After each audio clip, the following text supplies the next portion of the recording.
Good evening. Welcome to the regularly scheduled meeting of the Board of Mayor and Aldermen for Monday, May 14th, 2018. We are glad to have everyone who's in attendance here this evening, here to take part in our meeting. We apologize for a little bit of tardiness. We have a very long agenda this evening. We went a little bit long in executive session. Some highlights from tonight's meeting. We'll begin the first reading of multiple budget items this evening. We will also have two public hearings tonight, one to modify the Design Review Commission membership and one for the outline plan for Saddle Creek. We will also have several right-of-way acquisitions as well on tonight's agenda. This evening, the invocation will be led by Tony Fisher, the IT Director, and the Pledge of Allegiance will be led by Alderman Massey. Please rise.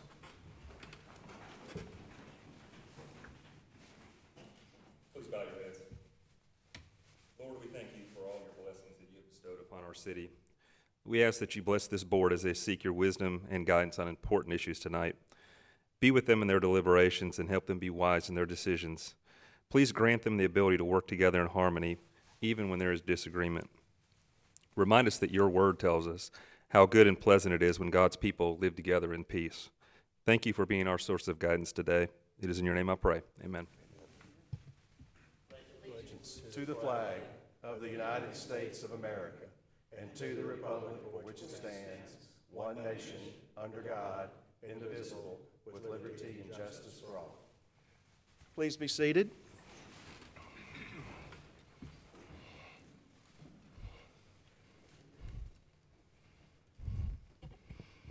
Item 4 on the agenda this evening is setting of the agenda. In executive session at 5:30, the board met and extensively went through the entire agenda, item for item. There were several items that were recommended to be added to the consent agenda, and there was one item that was recommended to be pulled from the consent agenda and to be heard this evening in the full meeting. Item K on the consent agenda, supplement number 1, FY18 on-call professional services agreement, Kimley Horn and Associates, Incorporated, has been moved to item 19 on the agenda this evening.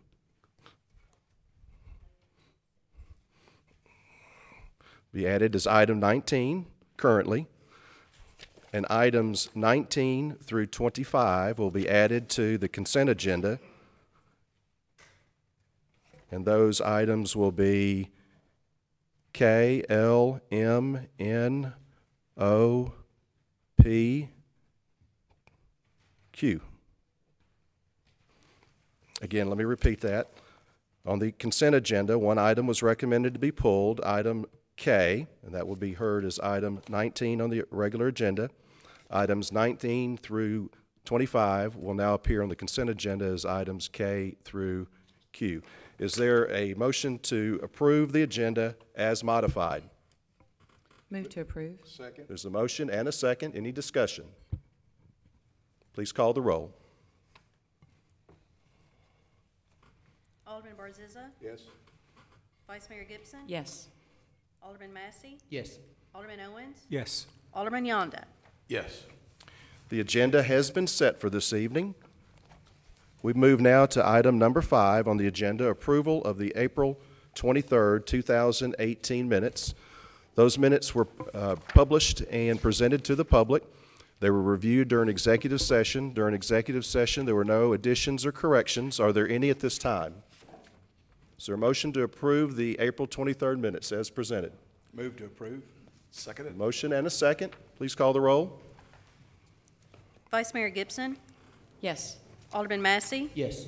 Alderman Owens? Yes. Alderman Yonda? Yes. Alderman Barzizza? Yes. The minutes from April 23rd have been approved. That brings us to item 6 on the agenda, special recognition. There are two specific items. Both are proclamations this evening. I'll read both of those into the record. Neither proclamation requires any vote by the board. The first proclamation refers to Kids to Parks Day. I'll read that into the record. Whereas May 19th, 2018 is the 8th Kids to Parks Day, organized and launched by the National Park Trust, held annually on this third Saturday of May, and whereas Kids to Parks Day empowers kids and encourages families to get outdoors and to visit American parks. And whereas it is important to introduce a new generation to our nation's parks, and whereas Kids to Parks Day is open to all children and adults across the country to encourage a large and diverse group of participants, and whereas Kids to Parks Day will broaden children's appreciation for nature and outdoors. Now, therefore, I, Mike Palazzolo, Mayor of the City of Germantown, do hereby proclaim Germantown's participation in Kids to Parks Day by urging residents of our city to make time on May 19th, 2018, to take the children in their lives to a neighborhood, state, or national park. I encourage all residents to follow suit. We have plenty of activities. You can go to our Go Germantown magazine and see the activities that are scheduled for this coming weekend around the city. And that takes us to item 6B on the agenda, another proclamation, this one to proclaim the good works of Public Works Department, where we're led by Bo Mills and his talented group and national president of the American Public Works Association. A proclamation for Public Works Week. Whereas public infrastructure, facilities, and services are an integral part of the everyday lives of the citizens of Germantown, and whereas the health, safety, and comfort of this community greatly depends on the efficient and effective operation of our Public Works Division and its responsibilities for water, sewers, streets, drainage, grounds, and animal control, and whereas the quality and effectiveness of such facilities and services relies on the efforts and expertise of those who design, build, operate, and maintain the animal shelter, transportation, water supply, sewage, drainage systems, and public grounds, and whereas it is in the public interest for citizens and civic leaders to gain knowledge and maintain a progressive interest in the public works and infrastructure needs of programs of our city. Now, therefore, I, Mike Palazzolo, Mayor of the City of Germantown, do hereby proclaim May 21st through the 25th, 2018, as Public Works Week. And I know you have honored us by inviting us to a Public Works cookout on Wednesday. I think all members of the board are invited, Leadership Germantown as well, and perhaps some other dignitaries as well. So thank you. The board takes great pride in supporting both of these proclamations this evening. And now we move on to item number 7 on the agenda, Alderman Liaison Reports. We move from Alderman Position 1 through Position 5. Alderman Barzizza. Thank you, Mayor. Historic Commission met on April 24th and discussed and planned the 2 Saturdays that they were going to be working as a commission and students who were volunteers seeking service hours to clean up the McVeigh Road Cemetery. This was mostly accomplished, like I said, in the 2 successive weekends, led by the city historian, Andy Pouncey, with 8 or 9 students and volunteers working. I contacted SERVS to invite the staff there to bring, I contacted SERVS to invite the staff to bring the developmentally disabled individuals to tour the train depot as part of their outings in the community, which is required by the state of Tennessee to bring people in the community. Economic Development Commission met on May the 3rd. Mr. Ross discussed in his planning of small area plan report that MAA has moved into their spaces in Trevere. On May 24th, Campbell Clinic will have their groundbreaking. We had Gas Henry and Nelson Cannon, who are owners of Care For and are looking into the redevelopment of the shopping center to include additional retail space in the West Poplar District. And also will include a hotel. The commission members were assigned different areas of the city to visit and survey existing businesses. This little project is giving a hands-on approach to the Economic Development Commission members to just kind of survey and see how people feel about the economic development of the community. That concludes my report. Thank you. Thank you, Alderman. Vice Mayor Gibson.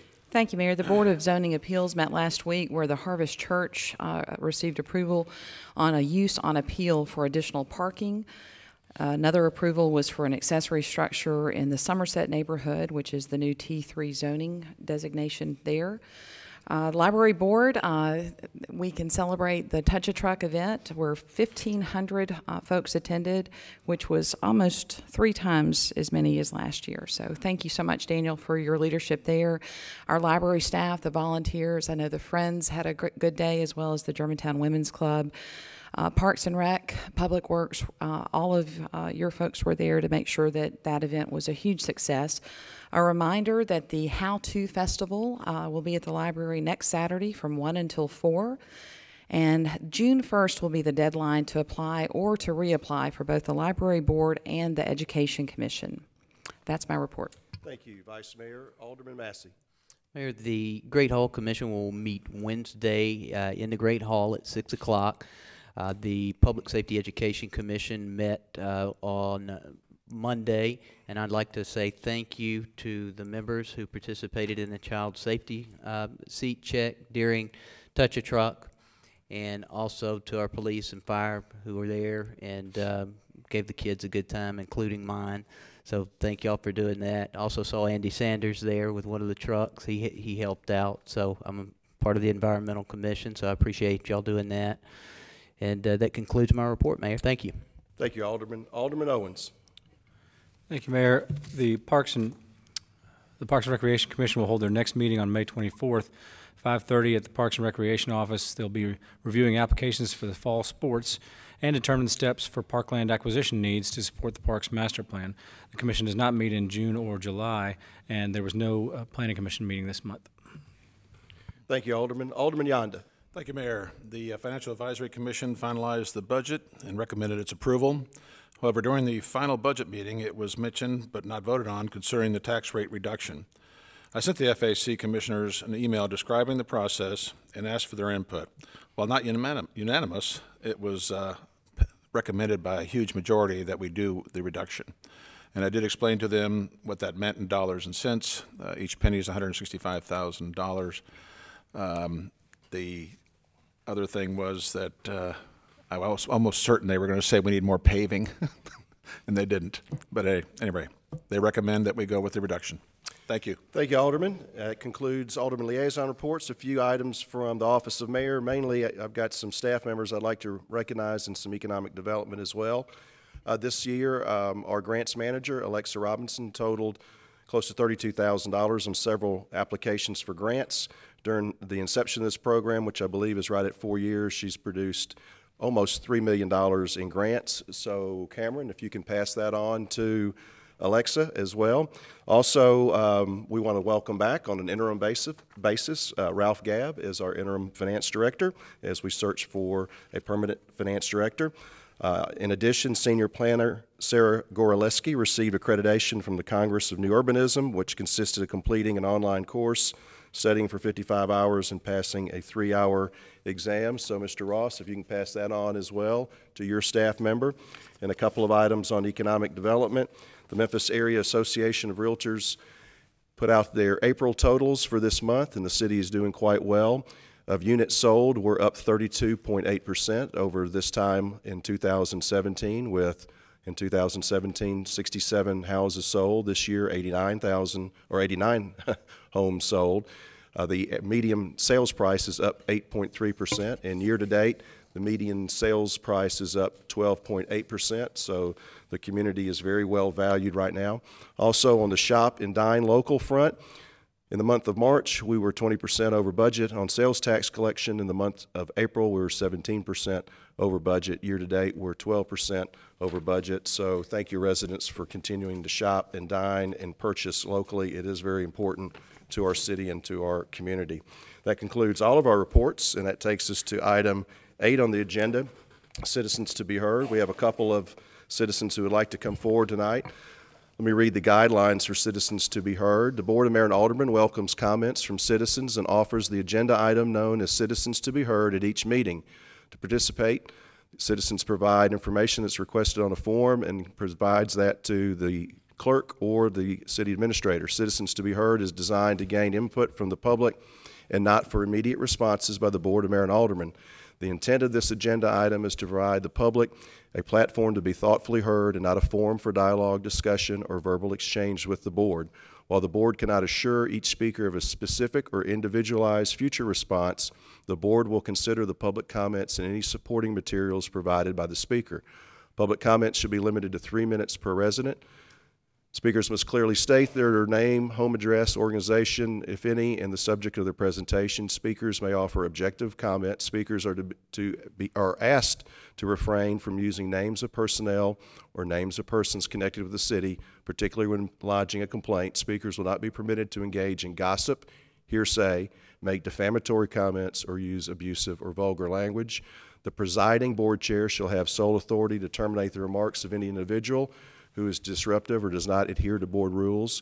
The undersigned attests to fully reading the rules contained on the statement and adheres to comply with the stated rules and procedures. So with that being said, our first speaker this evening will be Mr. Herschel Freeman. Mr. Freeman, if you could come forward to either podium, state your name and address for the public record, and you'll have 3 minutes, please.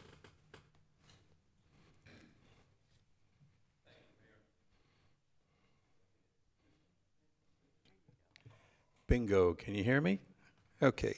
Herschel Freeman, 7684 Appahan Lane here in good old Germantown. I'm wondering when there will be a public investigation into the indiscreet behavior of the ex-principal of Houston High last July and why he was allowed to keep his job for 9 more months until he resigned on April 20th. According to the commercial appeal, the principal, a married man, was caught intoxicated at 3 a.m., putting a ladder up to the window of the 19-year-old daughter of a teacher from Houston High with whom he had been out to dinner earlier that evening. Beyond the principal's inexcusable behavior, this brings up a number of troubling questions about who knew about the incident and what they did or did not do to rectify the situation. Number one, when was the school superintendent notified of this incident? Who told him about it? Why did he not immediately notify the school board and ask for the principal's resignation? Number two, when and by whom were the school board members notified of the incident? I am concerned that its powers were usurped by other authorities and in such a way as to invite possible litigation. Number three, the principal received a $25,000 settlement when he resigned. Who negotiated and authorized this payment? Was this authorized by the school board? Is it the usual practice to make large lump sum payments to administrators when they resign? Is this a documented policy? Number four, this episode raised grave concerns about the principal's relationships with subordinate faculty, but the superintendent only reprimanded him and allowed him to stay on the job with the condition that he self-report should he do anything like the July 2017 incident again. Was the school board aware of the conditions of Mr. Manuel's reprimand? Lastly, when did the mayor and city administrator find out about the original incident? Were they notified by the police? From my research, this is the usual practice when there is a potentially damaging or sensitive incident. Or were they notified by the superintendent? Did the mayor and the city administrator advise the superintendent on how to proceed? Did the three of them discuss the matter further over the next 9 months? The bottom line is that the public deserves to know exactly how this matter was handled by public officials from the moment the 9/11 call was received from the teacher's daughter. Only if there is a thorough investigation and public disclosure of the findings and the adoption of new oversight policies will we begin to feel that all those responsible for the damage done will have been held accountable. And I thank you very much. Thank you, sir. The next speaker will be Pauline Lathram. If you could come forward and state your name and address for the record, you'll have 3 minutes to address the board. Is your green button on or is it red? 6958 Country Road, 38138. Thank you all. There's a $2 million sewer project for the Western Gateway that is in next year's budget. If that sewer project is made necessary because of a developer's project, I would like to request that the developer pay for this project rather than the Germantown taxpayers. To my knowledge, no developments in the Western Gateway have come before the commissions at this point. We have too many infrastructure needs for the existing development to be spending speculatively on future development needs that may not even materialize. In 2012, our city spent over $1 million for a Miller Farms pump station, and I've been told that was necessary because of a project that never came about. Only now do we find out that the Economic Development Commission has requested that a project at Carrefour in the Western Gateway be exempted from the apartment moratorium. The purpose of the apartment moratorium was to assess the true cost of residential development, and in particular, its impact on our school system. Already Thornwood, Viridian, Watermark, and Center City, totaling over 1,000 apartment units, are exempt from the moratorium.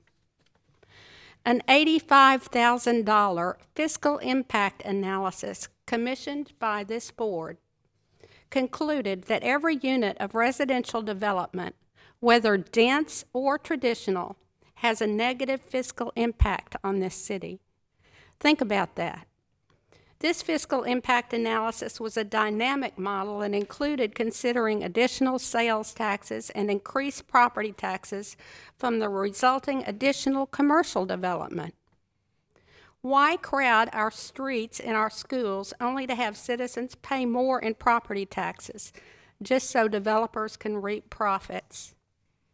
Williamson County has found their residential growth so harmful to their fiscal welfare that they had to both increase the sales tax and institute a fiscal impact fee for building schools that is paid on the front end by developers. We need to consider charging developers a front-end fiscal impact fee for residential development 30 seconds. before approving any more apartment units. It is unfair to the current Germantown taxpayer to subsidize developers for the net cost associated with residential development. Thank you. Thank you for your comments this evening. That concludes citizens to be heard. We move to item number 9 on the agenda, the consent agenda. I'll go ahead and repeat the consent agenda for those here present. Item 9B, bid rejection, City Hall police parking. Item 9B, contract extension, host web-based recreation management software. Item C, donation Germantown Education Foundation, friend of the foundation, third quarter. Item D, donation Parks and Recreation. Item E, donation police vehicle. Item F, easement agreement, Forest Hill, Irene Road, traffic signal. Item G, purchase fire department mobile data terminals. Item H, purchase security cameras. Item I, reimbursement FEMA grant. Item J, service contract, annual stormwater cured in place pipe. Item, excuse me one second while I find the other list. Item K, right-of-way acquisition, track 20, Forest Hill, Irene Road improvements. Item L, right-of-way acquisition, track 23, Forest Hill, Irene Road improvements. Item M, right-of-way acquisition, track 29, Forest Hill, Irene Road improvements. Item N, right-of-way acquisition, track 32, Forest Hill Roads improvements. Item O, right-of-way acquisition, track 8, Germantown Road, Wolf River Boulevard intersection improvement project. Item P, right-of-way acquisition, track 21, Germantown Road, Wolf River Boulevard intersection improvement project. And finally, item Q, right-of-way acquisition, track 23, Germantown Road, Wolf River Boulevard intersection improvement project. Consent agenda has been modified. Is there a motion to approve the consent agenda as presented? Move to approve. Is a motion? Second. Is a motion and a second. Any discussion? Please call the roll. Alderman Massey? Abstain. Alderman Attorney, go ahead. Mayor, that's not the proper way to proceed.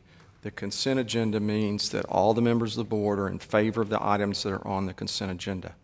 So if Alderman Massey has items that he either opposes or wishes to abstain as to, those items need to come off so that the board votes in consent only on the items that everyone agrees should be approved. Thank you, Attorney. Would you like to have all those items removed from the consent agenda? Mayor, we've done this before, and other members have abstained from voting on the consent agenda. I have my reasons for abstaining. Would prefer to abstain and move on with the consent agenda. Well, we will, per the city attorney's advice and opinion, we'll need to remove those items from the consent agenda. That's what we need to do, and I believe, Alderman Massey, the ones that you wish to abstain as to are the 7 right-of-way acquisition agenda Actually, items. it would just be the Wolf River right-of-way acquisitions. All right, so there's 3 of those. You'll leave the Forest Hill Irene Road right-of-way acquisition items on the consent agenda? Yes. So, Mayor, you've got the item numbers. The last 3 would come Yes, off. repeat that. The Forest Hill Irene can stay on, correct, Alderman Massey? Forest Hill stays on, the consent Yes. agenda, okay, and Germantown Road comes off, correct? Correct. Wolf River, Germantown Road, right-of-way acquisitions Sure. would stay in Sure. the regular. All right, so items O, P, and Q will now be items 20, 21, and 22. Clerk, do you have that? Yes. Okay. Any other discussion on, well, that was, are you going to modify your abstention to a different vote, affirmative or negative? Yeah, with the removal of the Germantown Road and Wolf River right-of-way issues, I will vote yes to the consent. So, Attorney, are we clear enough on, I mean, this has been verbally done. Do we need to go back and do anything differently from the motions and everything? I think it's clear. We might check with Ms. Betty, make sure she's got it. But we've added to the consent agenda what previously was items 19, 20, 21, and 22, along with the earlier one, which was, well, we deleted from the consent agenda previously item K. Mm-hmm. And that still leaves items 23, 24, and 25 on the regular agenda. Yeah, which are now 20, 21, and 22. And Ms. Betty, if you need some help with me when you're doing the minutes, I'd be glad to do it. And where were you on the roll call? Was Alderman Massey the first person? Yes. Okay. Well, then why don't you just start with Alderman Massey again? Alderman Massey? Yes. Alderman Owens? Yes. Alderman Yonda? Yes. Alderman Barzizza? Yes. Vice Mayor Gibson? Yes. The consent agenda is approved. We move to the traditional agenda. First item on the agenda this evening is item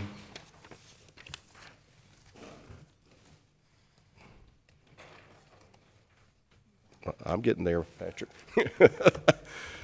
As all the budget and performance folks, if they want to come forward, as I fumble through the book. Item 10 on the agenda, ordinance number 2018-1, ordinance to adopt the FY 2019 budget, first reading. Mr. Lawton. Thank you, Mayor. Team gets settled here. We have been through this budget a great deal, the budget process. I'll probably go over this again in my comments. The budget process starts in January with the submittal of reports from the various departments. It's reviewed by the city administration and the budget and performance team, and recommendations made to my office, and then the process continues. I'm pleased to provide you tonight on first reading the FY19 annual operating and capital improvements plan for the city of Germantown. These spending plans reflect our commitment to provide quality service and amenities to our residents, addressing the educational needs of the community while preserving the city's long-term financial viability.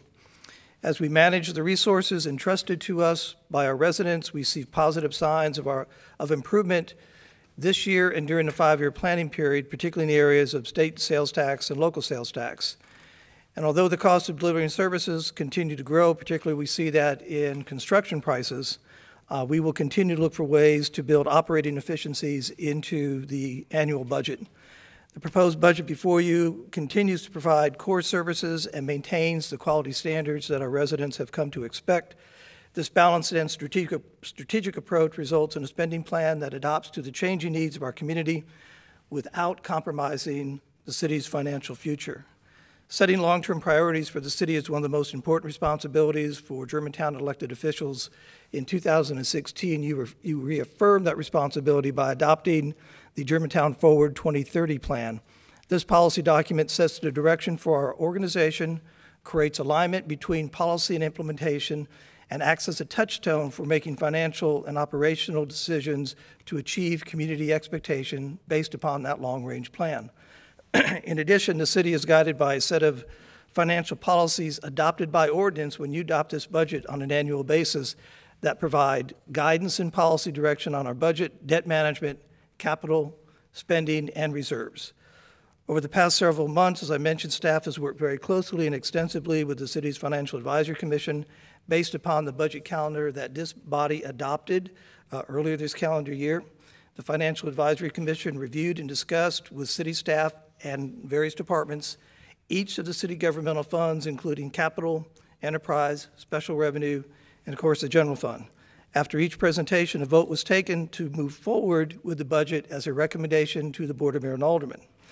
During a public hearing to be scheduled for June 11th of this year, the chairman of the Financial Advisory Commission, Mr. Julius Moody, will be present and provide the board with the FAC's overall recommendations and comments about the process and how things went this spring. As I mentioned earlier in my earlier comments, in addition to the work of the Financial Advisory Commission, staff has provided the Board of Mayor and Aldermen with information, briefings, and work sessions regarding significant policy issues regarding the capital improvements plan, the budget itself at a work session last week, in addition to identifying capital needs for the Germantown Municipal School District. The recommended budget includes appropriate funding to address all of these demands and service areas in a thoughtful and deliberate manner without disrupting existing services or placing additional strain on the general fund or our taxpayers.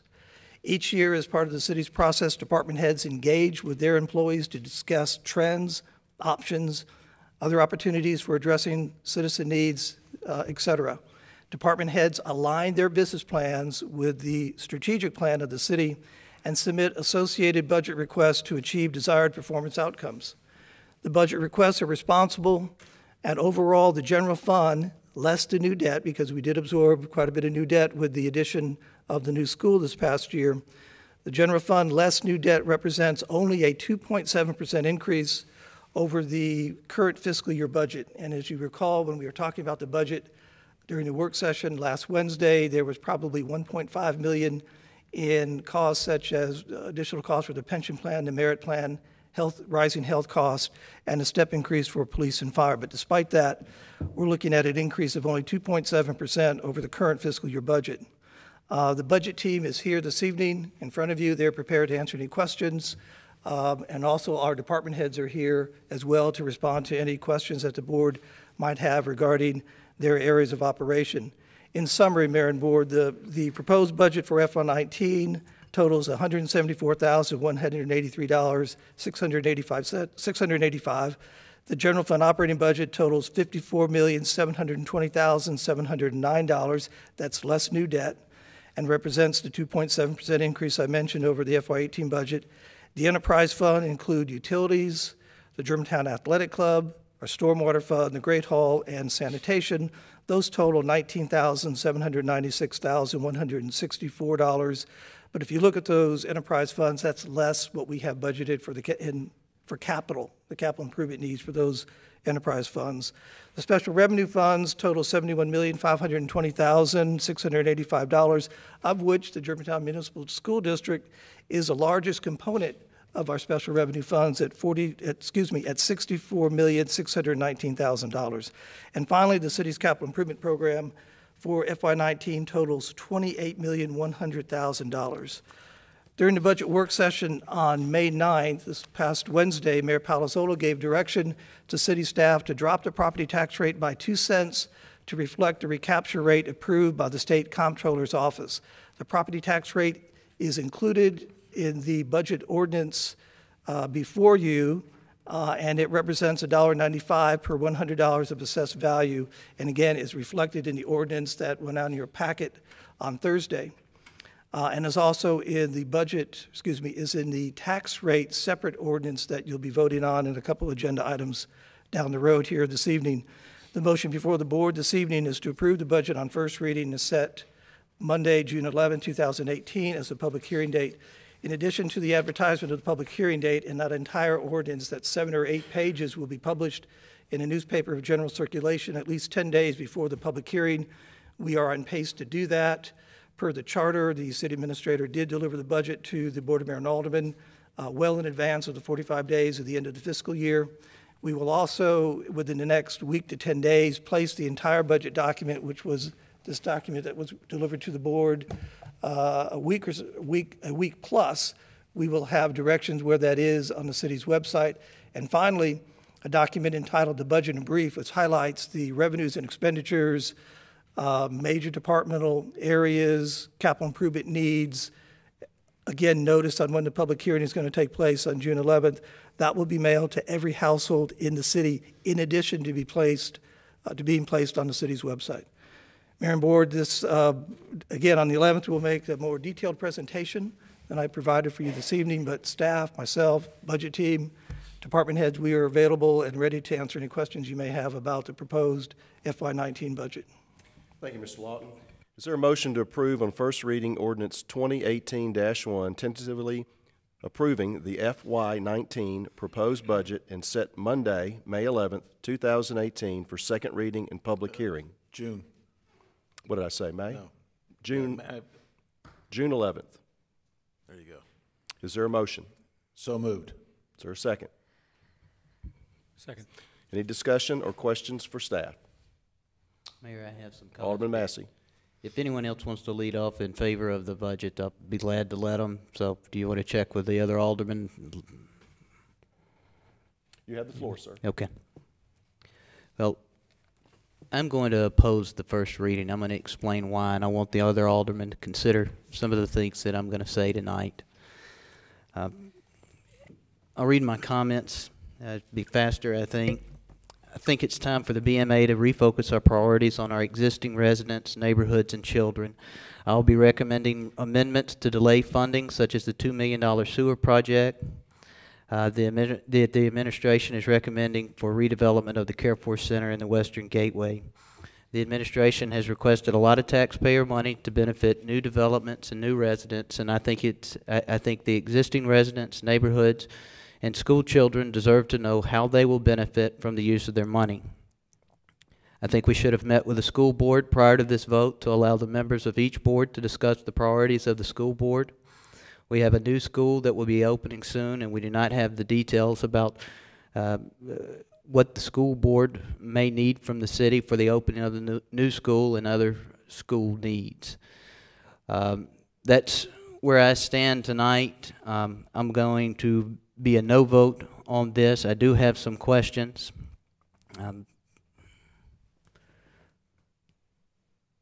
There is some question about whether or not we've actually established a meeting with the board with the school board for this Wednesday. And I would appreciate any clarification that I could get from the mayor, because there are members of our school board who say that they were never notified of a meeting that we're going to have 2 days from now, which again, in my opinion, Mayor, is too late. We should have had those discussions with the school board before tonight. It's hard for me to sit here and vote in favor of parks, $2 million sewer systems, and a number of other items that are in the budget without knowing what the needs are for our school. And so where do we stand with the school board tonight? We heard loud and clear from the board during our work session last Wednesday to schedule a meeting as soon as possible. That meeting was scheduled for this coming Wednesday at noon. That information was given to the superintendent and school board chair. Apparently that date does not work for all members. We're looking at a meeting in June, but our administration wanted to get one scheduled as soon as possible. That was the direction of this board at our work session, and unfortunately that date does not work, and we will find a date that works for everyone. Well, Mayor, just a back and forth between you and I for a second, and I'm not trying to be argumentative, but how can we cast a vote in favor of tonight's budget without having all the facts in front of us There are other developments that are out there, and it's not just the school board issue. I mean, there are other developments out there that your administration knows about, but that the Board of Mayor and Aldermen don't know. We don't have all the details that I think we need in order to approve this budget. And it's a concern of mine. It's a sincerely held concern that I have, is that we're not getting all the details. We're not communicating with each other. We're not communicating with our other boards. And we're being asked to vote on this budget without all the information. Mayor, if I could, go ahead. I want to draw the board's attention to the charter. The charter states that the city administration will present at least 45 days. It's my time, and I asked the mayor. That's fine. The mayor and the administration are one and the same. Go ahead, Mr. Lawton. Thank you, Mayor. Again, the city's charter states that per the charter and state statute which formed our charter, the city administrator will present at least 45 days prior to the beginning of the fiscal year the city administrator's budget. I can assure you that I've taken as much into consideration regarding the needs of all the departments throughout the city, and we've also had extensive conversations, administration to administration, regarding the capital needs for the Germantown Municipal School District. That is the process we follow. That's what's in front of you for consideration this evening. Any additional thoughts, concerns, changes you want to make to the budget after the city administrator provides you the budget per the charter, that's up to this board to decide. But up until this point, I'm working on this budget. I'm working with the Financial Advisory Commission. I'm talking with my peers at the Germantown Municipal School District, and I'm delivering to you a balanced budget that's responsible to the needs of this community and in compliance with our charter. Yeah, the budget process is roughly 6 months in length. There's a budget calendar. There's steps along the way. I sat in your seat for 10 years. I had no problem in being able to work with different levels of staff and department heads and be able to determine, questions. This is a process that has been ongoing for years and years and years. So, the alderman can ask, as the city administrator mentioned, the budget belongs to the city and the citizens and the people, and thus the legislative branch has the ability to augment, change, modify the budget. It is a process, so we're in the process.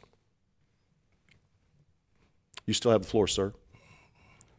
I'll conclude my remarks. Thank you. Alderman Nyanda. Mr. Jones, did y'all not make a presentation of what you needed to the Financial Advisory Commission? Yes, sir, I believe so. As far as the new school is concerned. Well, that was another question I was going to have for you. As far as, do you have you planned and accounted for the startup and operations costs for the new school in your budget? What we have as far as new staff for the new school, we have a new principal coming on board January of 2019. Following would be an assistant principal, librarian, school financial secretary, and a special ed clerical. We've also budgeted cost for the early purchase of textbooks and instructional supplies. Okay, so you're ready to go. Yes, sir. And it's not going to be full the first month. It's going to be how is it? It's projected. I think around 350. Okay. So, but we have received, and we have in our budget what y'all are asking for at this point. Yes, sir. Okay. And these budgets were approved by the board on May 7th. Okay. Thank you. Any other questions for staff? Alderman Barzizza. Thank you, Mayor. I too will vote. I will abstain on the vote as opposed to voting no, because as of last week, on May 9th, I think it was, we were to get further information on the joint with the school board in the joint session that was scheduled at that time for May 16th. Thus, I put it on my calendar. Today, when I was talking to a couple of school board members, they were not notified of the meeting until it was canceled. So, there are other matters of fiscal importance in regards to the school board that I'm going to address a bit later. But the budget staff did a wonderful job in putting this budget together. I will say that. But I'm very concerned with the fact that we did not have an opportunity to sit down with the school board to go over their wish list and to try to help them with certain areas that need some addressing. After meeting with the PTO presidents of all 5 schools, I learned that there's a lot of deferred maintenance and small items of deferred maintenance, and especially deep cleaning of the restrooms, painting, really deep cleaning, sanitizing, painting, and getting the awful smell out of the restrooms in most of the schools. These are easy fixed items that were not budgeted, or excuse me, that the people are complaining about. And I'm deeply concerned that a lot of the smaller issues, other than the boiler at Riverdale, have not been addressed. So I'm going to vote to abstain from this vote as a result of not being able to speak with the school board as we were told we were. I scheduled a trip to go out of town. I canceled it as a result of the meeting that we were supposed to have on Wednesday. Any other comments or concerns? Alderman Yonda, not everyone has gone around yet. Vice Mayor Gibson. Yes, sir, Mayor. Just a question, and Mr. Lawton, this would either be for you or for Mr. Heisman. In speaking with the district in preparation for this year's budget, could you go into great detail with us as far as what the city is going to be doing to allocate needs that they have in their capital assessment? Thank you, Alderman Gibson. I'm going to ask Mr. Heisman to do that. He and Reynold Douglas, our General Services Manager, have been working for the past several weeks, really almost a month plus 6 weeks, talking to Josh Cathy and talking with Jason Manuel about the capital. And I will also say that was at the direction of Mayor Palazzolo, looking at what their deferred maintenance needs were versus the way we budget for a 5-year CIP, and to make sure that where we can, before the budget is adopted, before the CIP is complete, that we incorporate a number of the projects that the district has identified and thought, again, administration, that we had worked on quite a bit and have a good plan incorporating the CIP. But Jason, you took the lead on this. Go ahead.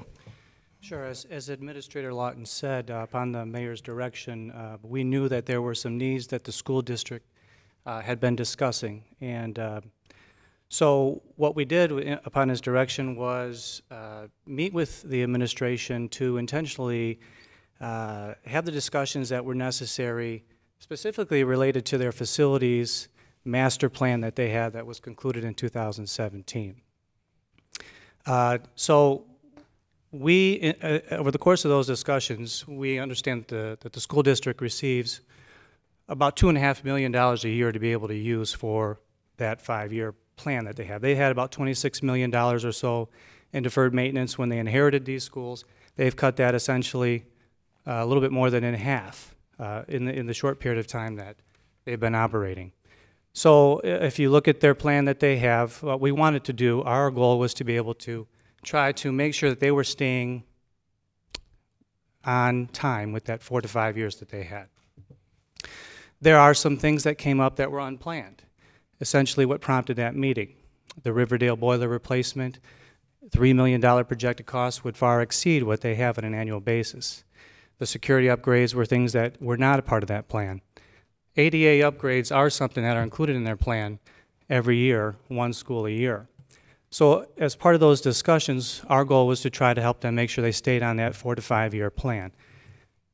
So those discussions were, if we could work with that Riverdale project, which was 75% of their request, $3 million out of that $4 million, they have $2.5 million a year to be able to use for the additional $1 million of the ADA and the security upgrades. The Riverdale boiler project, they had a pretty secure idea amount of what that project would cost. The security upgrades was a placeholder request. There was no definitive number that they had for that project. Plus, that project also might be a project that could get grant funding also. And the ADA project was $600,000 a year for every school. So there's more than sufficient dollars within their capital budget to be able to use by us taking 75% of that burden off of their capital needs. Here, I might also add that as a result of that, and in conversations with this body when we discussed the CIP, I specifically pointed out that we were still working with the school district and we had not identified their capital needs in that CIP. So you did not see them at that point. I think you all will remember that conversation.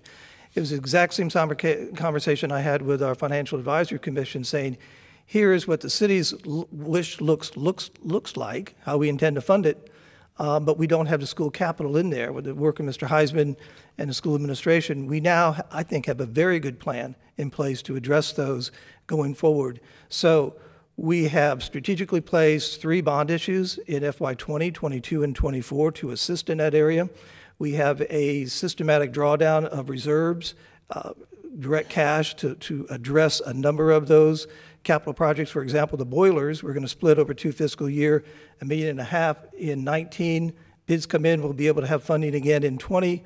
All that work won't get done in the summer months when the kids are out of school, but we're prepared to address that. And finally, in this realization, there's, our school system is extremely successful. Families want to move here, kids want to move here. The head count changes every year. Ms. Landers can attest to this. When they start the enrollment for school, they're growing 70 and 80 more kids. So the demographer did indicate to the district staff that maybe by 23 or 24 there would need to be the addition for the middle school. We went ahead and moved that up to FY20 in the form of a bond issue to be prepared if the numbers are there and if the pressure point is there to be able to address the addition at Houston Middle to stay up with what's happening with enrollment and not put the district in a bind. And before Vice Mayor turning the floor back over to you, I will just share that I'm very thankful and grateful for Assistant City Administrator Heisman for taking the lead on this project. I know he has embedded himself with his colleagues at the district and have worked through this for 6 or 8 weeks, and it's been a significant priority for him, so I thank you for your work. Vice Mayor, go ahead. Jason, one other question on the security upgrades per school. So the $100,000 per school was just a placeholder? That's what we are, yes. Thank you. I do have just a comment. Thank you, Mr. Heisman. As far as what our process is, I know that we all have received the email from Chairman Landers about meeting together as 2 boards. I personally have met with each of the school board members with the exception of one, and I believe that I have a good idea as far as what those needs are. I know from their board's votes how that was presented to us even at the work session. And so I appreciate that. Look forward to the meeting when it can be scheduled as quickly as possible. Thank you. Thank you, Vice Mayor. Alderman Owens, you're the only one who has not had the floor. Would you like it? You don't have to. But I'll reserve my comments. All right. Alderman Yonda, you had your hand up earlier. I want to clarify. I'm not sure who's had conversations with who, but the school board presented and the superintendent presented to the FAC what their needs were. I can't guess what they need on a basis, and I'm glad that you and Mr. Heisman are working on this, but I mean, we're spending almost $7 million this year on these schools with all our capital improvements and all the maintenance of effort, the payment, the Shelby County settlement and stuff. $7 million represents a little bit over 40 cents on our $1.95 tax rate. That's a lot of money. And I've said over and over again, we don't want to get to the point where we are city poor and school rich. But we've got to be, we're working with these people. I mean, yes, maybe I want to have the bathrooms done too. Maybe we need to spend money on something other than the field house and auditorium. I mean, if that's a priority for them, it may not be a priority for us. But I think it's important to understand that they came to us with what they wanted, and it's in the budget. If they want more, then we have to take a look at it, I'm sure. But, of course, they're always going to want more. Everybody wants more. Everybody we deal with wants more. Every department we have wants more. But we have to deal within what we have coming in and what we have going out. And I think our meeting with the school board is a good idea. But if they had an awful lot of needs that they're discussing with other aldermen, they probably should have brought it to the FAC at the time or to the administration when they were doing that. But I appreciate what you're doing with a 5-year plan, because they typically do not have a 5-year plan. They have a single-year plan, and they move everything to the next year. Is that correct? Okay. So they're trying to work the 5-year out like we have. That's a good idea. But I just can't get too excited about voting no on something, because they came to us with what they wanted, and that's what we're voting on. But right now, we're just voting on the process, so we're moving forward. Thank you, Mayor. Thank you, Alderman. Any other questions or discussion? Mr. Jones, I think you wanted to interject. I just wanted to add one comment. Our operating budget does include $800,000 for smaller miscellaneous capital projects. Thank you, sir. Alderman Massey, did you want the floor? Yes, ma'am. Go ahead. So, We're going to be here.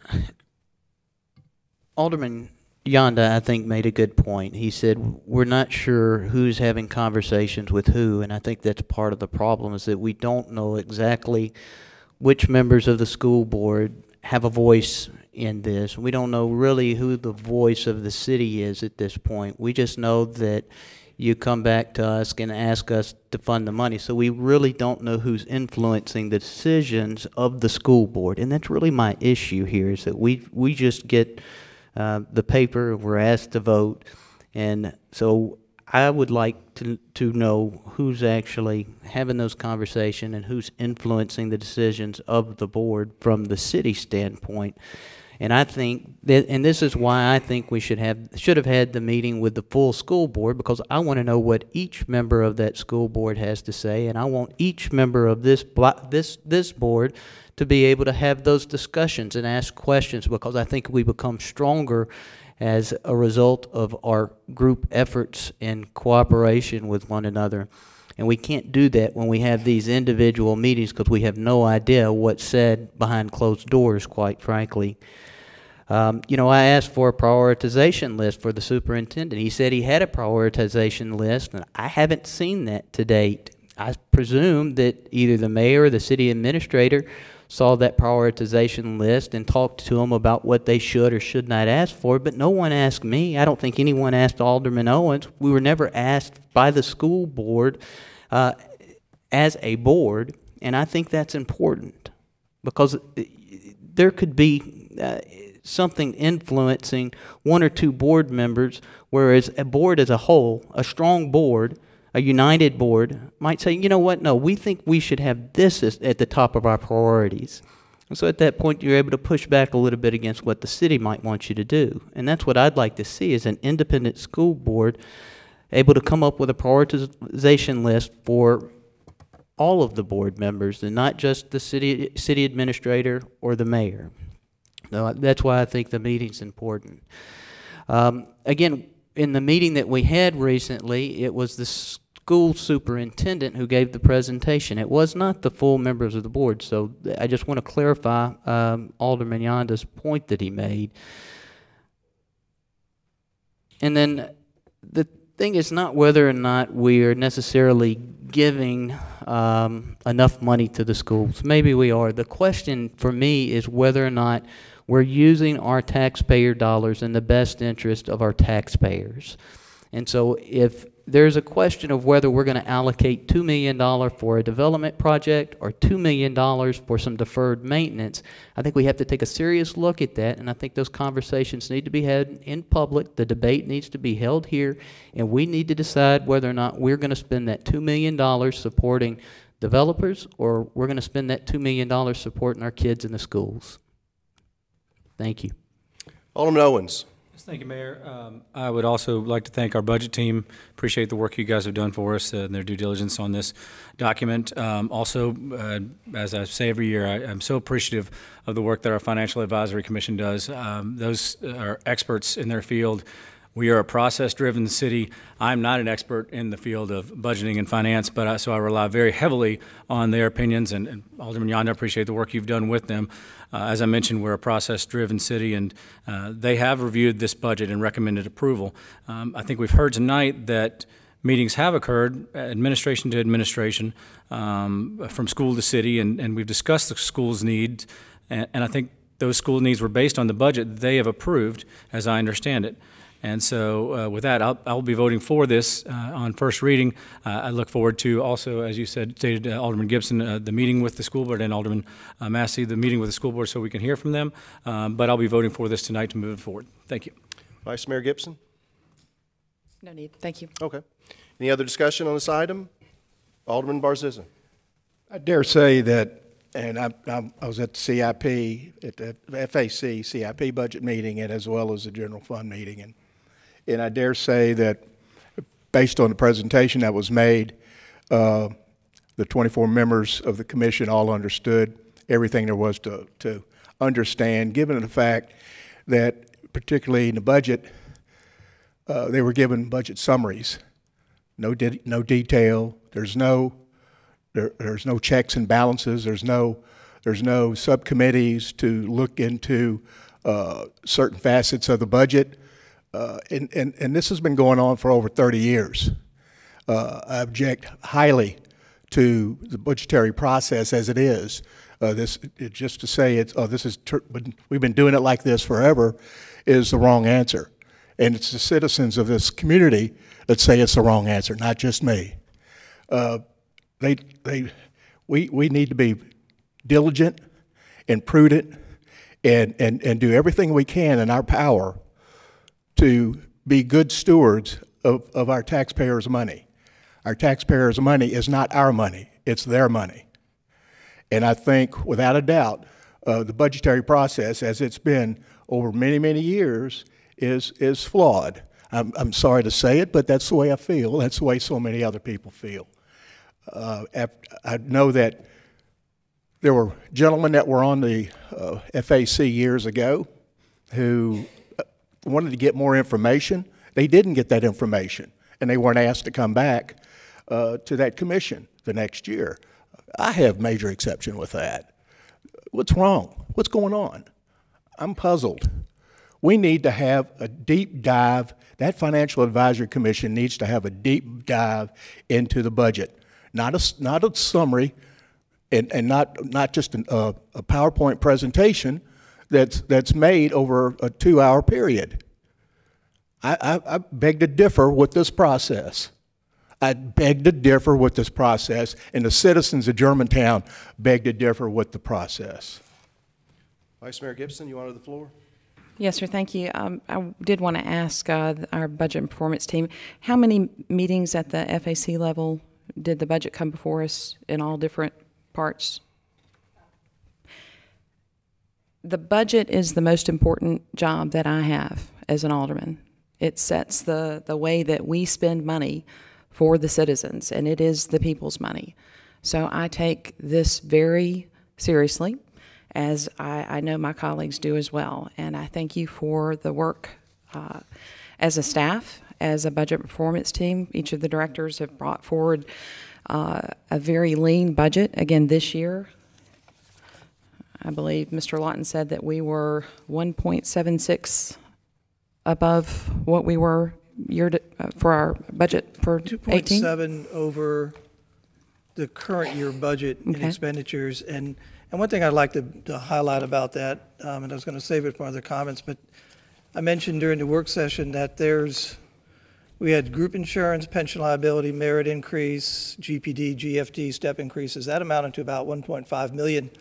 And then the other large contributor to that is the infrastructure replacement program, which hits all of the operating budgets. That's another $2.3 million. So all total, there was an additional $3.8 million that went into the FY19 budget that was not there in FY18.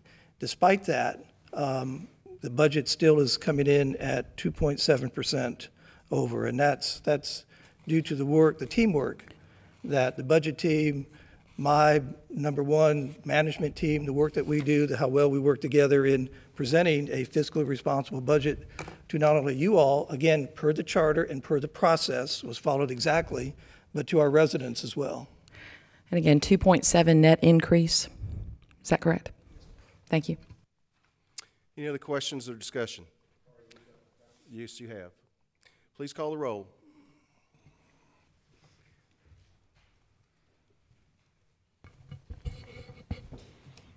Alderman Owens? Yes. Alderman Yonda? Absolutely. Alderman Barziza? As stated, abstain. Vice Mayor Gibson? Yes. Alderman Massey? No. Budget moves to second reading and public hearing, and I would just state that I take a little bit of exception on FAC comments. I served on that body 20 years ago as a citizen and then as an alderman liaison as well. And they've had subcommittees and ad hoc committees over the years to address utility rates, sewer rate, waste collection rate. I think last year even that commission recommended to have a higher tax increase, and this body did not follow that. So let's go to the next item, please. Point of order, Mayor. Yeah, what's your point of order? Well, if we could just keep those discussions in the debate so everybody can have an opportunity to address your comments, I would appreciate it. Sure.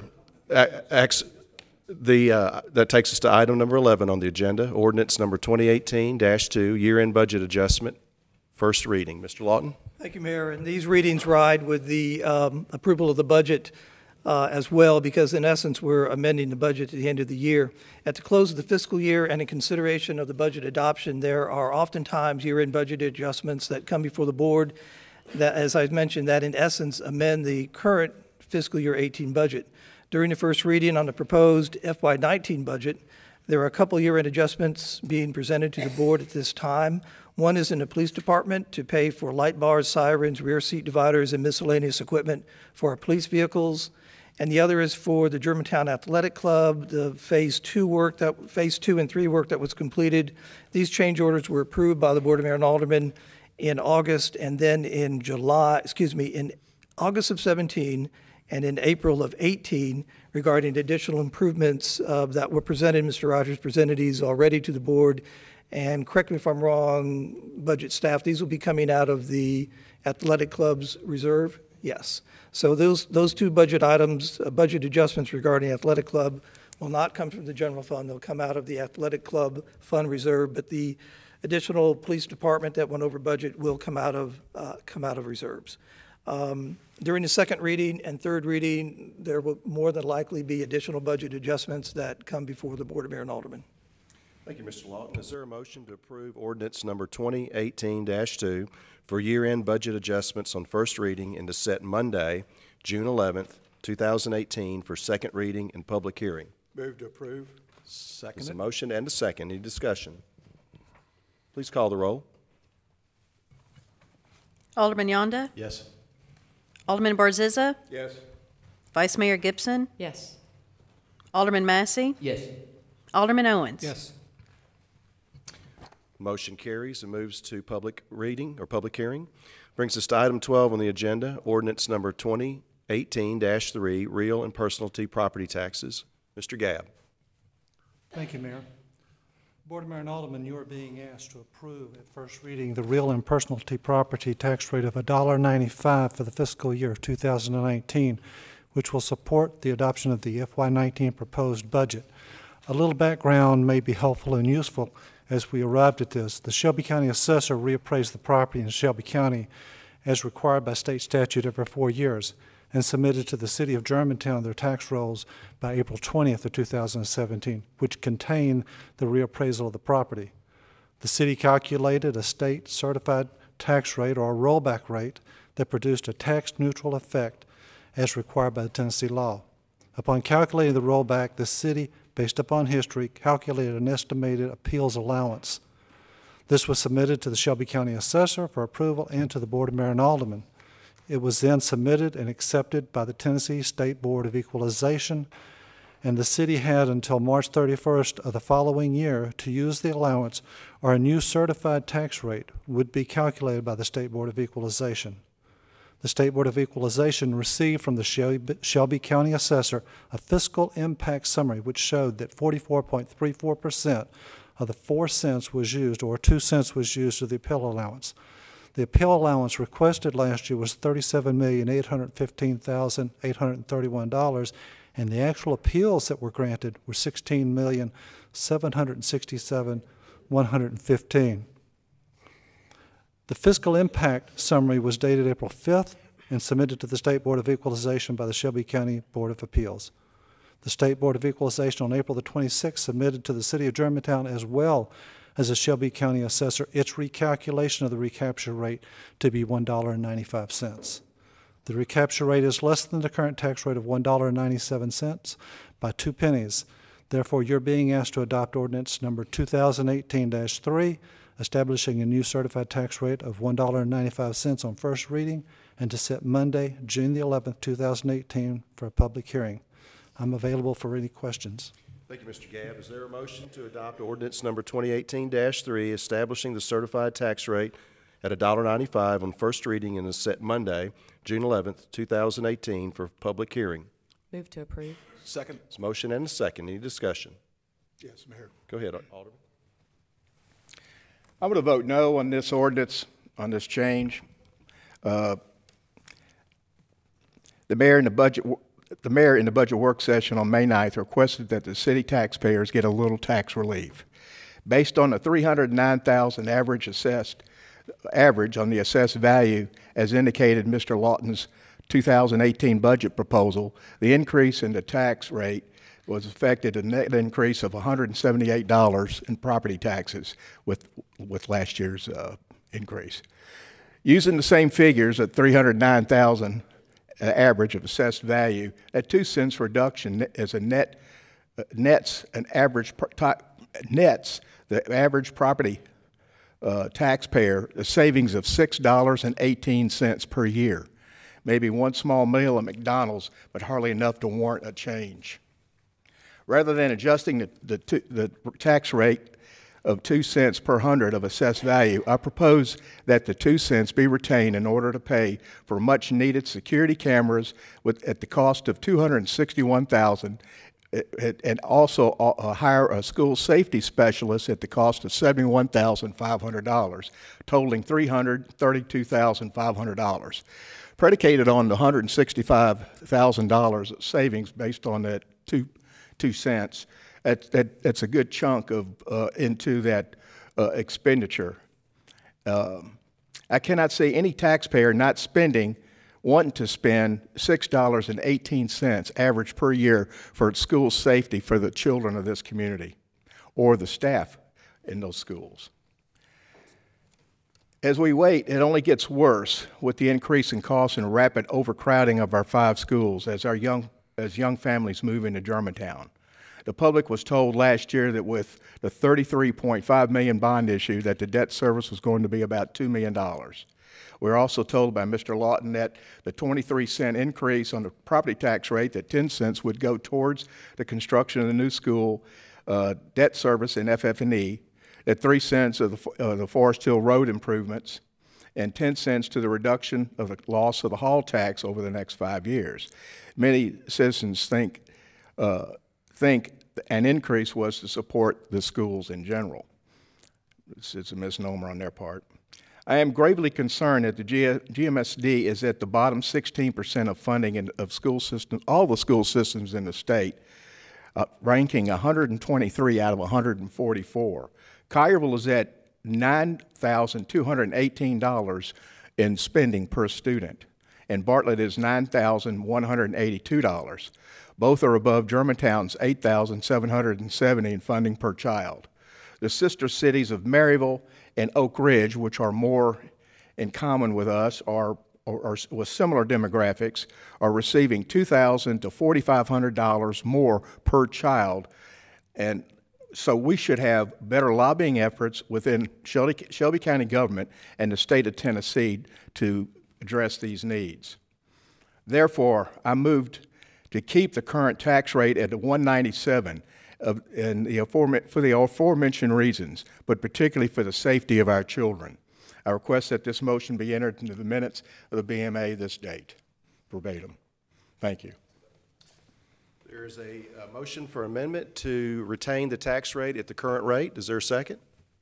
I'll second it. Any discussion on the amendment? Alderman Yonda. It's my understanding that we originally told the citizens that we had 4 cents for the appeal process. We have found out that we only have 2 cents that we are utilizing. In my opinion, we need to go ahead and give back whatever we didn't use. I think that's only fair. Now, if we need next year some more tax dollars, I guess we could raise taxes. But right now we were given 4 cents that we told the citizens what it was being used for.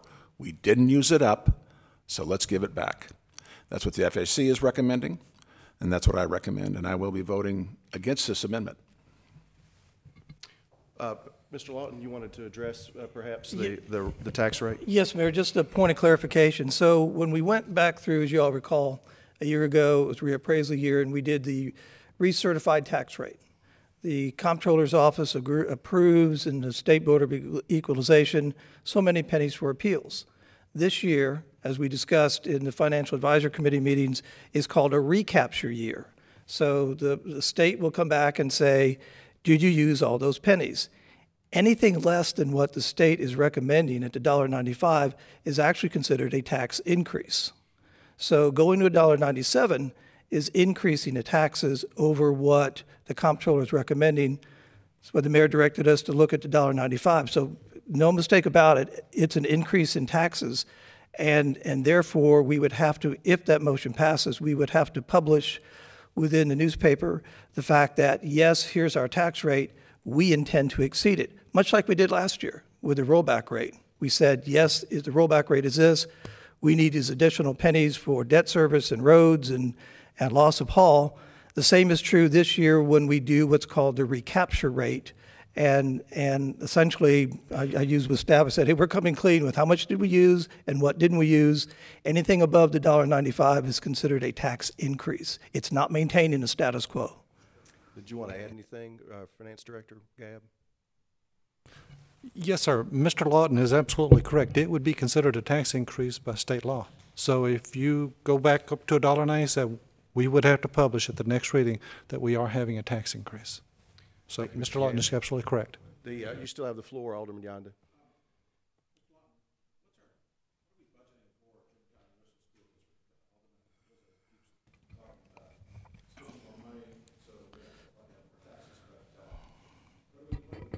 Well, we've been looking at this. Actually, you know, there's a required maintenance of effort, and that did increase this year, I think by about $25,000, $26,000, because thank goodness property values in our community go up.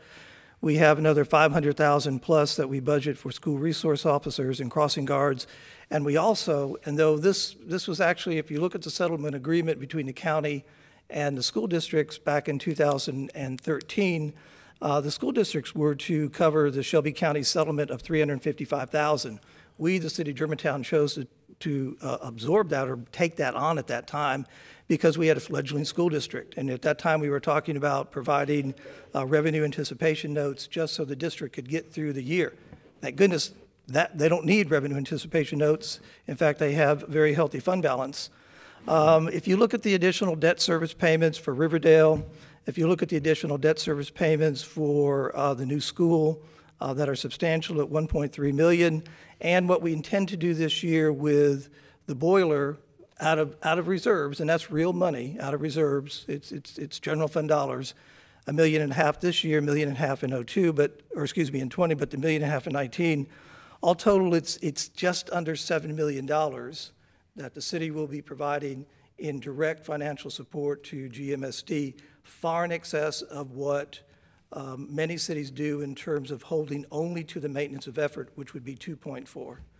So we're providing another $5,400,000 more in direct general fund dollars to support our municipal school system that, you know, you go back, I mean, we birthed the municipal school system. We went into this district eyes wide open. We knew what we were doing and are absolutely dedicated and prepared to support the district where we can, but at the same time balancing the needs of all the operating departments around here. I'll go on just a little bit further. I can tell you there were numerous requests coming from different departments that I said, budget team said, and me in particular, no, we can't do that this year.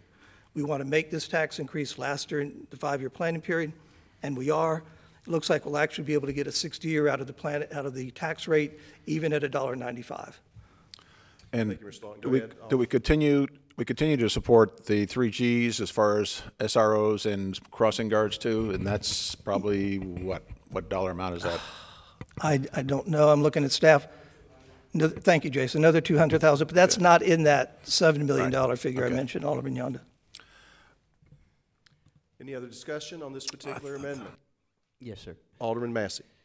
So I guess one of the things I'm struggling with, City Administrator, and I'm not asking for you to respond, though, but if going from $1.90, or if keeping the $1.97 rate would be considered a tax increase, it seems like leaving it neutral at $1.95 shouldn't be called a reduction in the taxes, and that's the way the administration has presented it, is that it is a tax reduction, but to me it seems like we're just remaining neutral based on what's been recommended by the comptroller, and I think that's fair. From my standpoint, I opposed the tax increase last time. I'm struggling because I think Alderman Barzeza makes some very valid points about where we are. You know, 2 cents compared to the larger tax increase we had last year.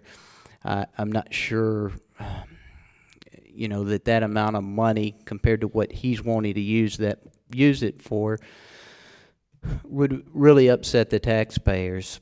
But at the same time, my principles tell me to oppose tax increases whenever I can, and I'm going to also oppose any effort to not reduce tax. So if I'm opposed to tax increases, I'm going to support anything that lowers the burden on our taxpayers, because I think we as government can do a better job of finding places to reduce our expenses. I think that's our role. It's not to look to the taxpayers to foot the bill. It's to look to government to find ways to reduce the expenses and reduce the burden on our taxpayers. Alderman, you know, one thing I would like to point out is that you just said that this tax, the last year's tax increase would get us another 6th year. You know what that tells me? Is that it was unnecessary. We're gouging the taxpayers, in my opinion. You know, I said back then that we shouldn't have the tax increase, and I think I was correct. And I think by virtue of the fact that we're giving a tax reduction and admitting that it would have carried us into that it's going to carry us into 6 years, it shows that the tax increase wasn't necessary last year. So why did we do it? My answer would be that because this year we didn't want to do it because it was a political year and it would be unfavorable to the candidates that are going to be running for office. That doesn't make it right. And so that's my opinion on that issue. I don't think I am going to be able to support the motion to leave the tax rate at $1.97. Now, you know, if it were up to me, we would reduce it more and cut a little bit more out of our budget, quite frankly. But I tend to be more on the conservative end of things. So, and I don't need you to respond. Thank you. Well, you began by asking me, you said you were going to ask me some questions, so I was prepared to respond. No, sir, I don't have any questions for you. Thank you. Mayor, could I make an observation? Quickly, yes. Thank you. In terms of being able to get the 6th year out of that, I give the credit to the department heads in our 5-year financial plan and the fact that we are financial planners and we can look at the future, and thank goodness we are able to get a 6th year out of that for the benefit of our residents.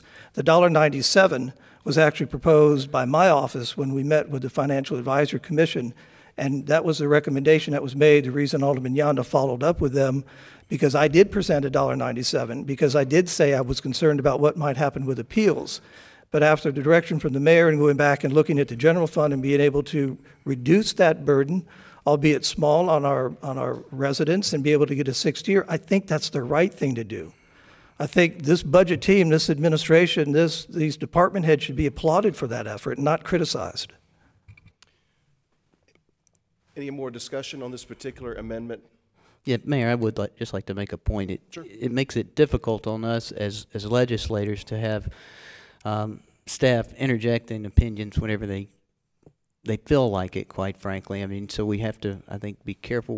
We're part-time aldermen. We've got a full-time city administrator, and I value his opinion, but when he's interjecting quasi-political views into it, I just think we have to be cautious about that, because getting your administration. He represents me. I understand, but let me finish.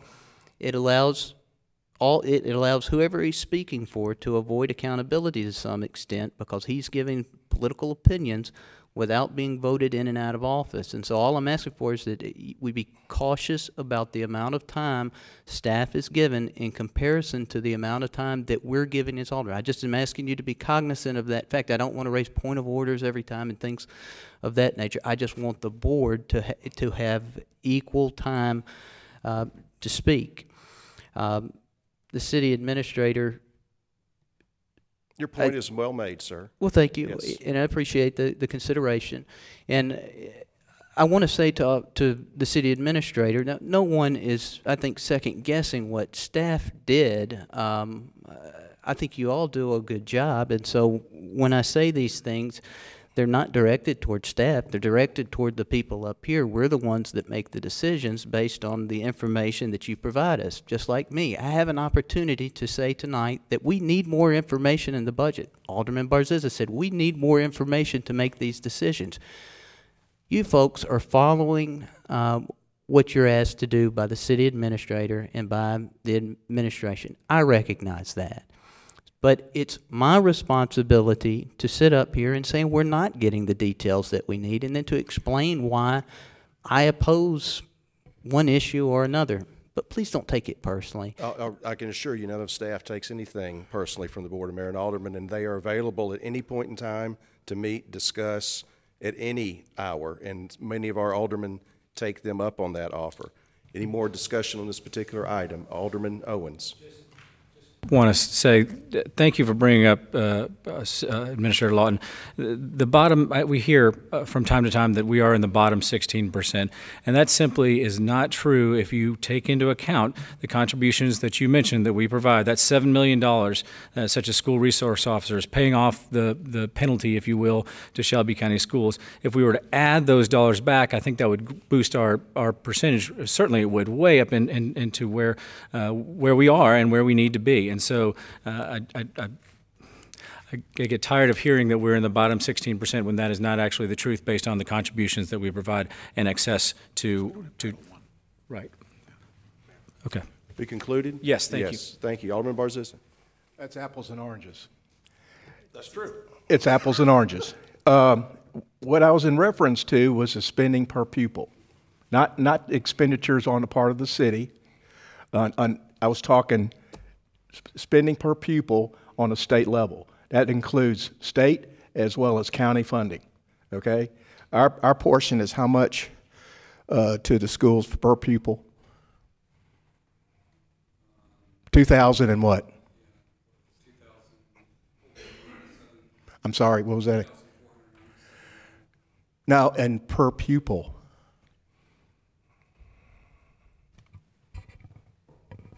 The per pupil expenditure, Kevin, it's $8,500? $450 about. Yeah, $416. $416 is what the city is spending per pupil, per student. That's what I was in reference to, not the total expenditures on the part of the city. So again, we're talking apples and oranges here. I'm concerned with the fact that we probably. And now we know we have to do a better job of lobbying the Shelby County Commission and the mayor of Shelby County and the legislature to get more funding for Germantown. And I think it's principally because, and I look at Oak Ridge and I look at other municipalities very similar to us as far as demographics are concerned and earning capacity on the part of those citizens, and they're getting far greater money on a per capita basis, per student. You follow me? I do. So just a question, because I want to clear. So if we required the school board to pay back the fees that we owe Shelby County, would that not be considered per pupil? That would be money we would be spending per pupil, and that would raise our cost per student. Same with school resource officers. If we required them to pay for that, then I'm not explaining myself very well. Well, the statistics that the school board has provided all of us, as they did last week, showed that 144, whatever the number is, what is it? 123 out of 144, okay? Again, we're comparing apples to apples, municipality or county compared to Germantown. Other municipalities, I mean, Shelby County is getting more, and we addressed it last week because of the poor conditions of the schools and so on and so forth. And we know the whole dynamic as to what's going on with the Shelby County school system as a whole. So let's keep the discussion in comparison. As I said, we need to do a better job of lobbying Shelby County and the state of Tennessee for more dollars, and at the same time, hopefully spend a little extra ourselves in comparison to other municipalities. And I plan on doing an investigation or survey of various municipalities around the state to see what they expend per pupil, per student. Thank you. Any other discussion on this particular amendment item? I mean, I'd recommend that we not step on the toes of the school board. If they need more lobbying and more legislative work, that's what they're elected for. If they need more support financially from us, then that's what we're elected for. I'm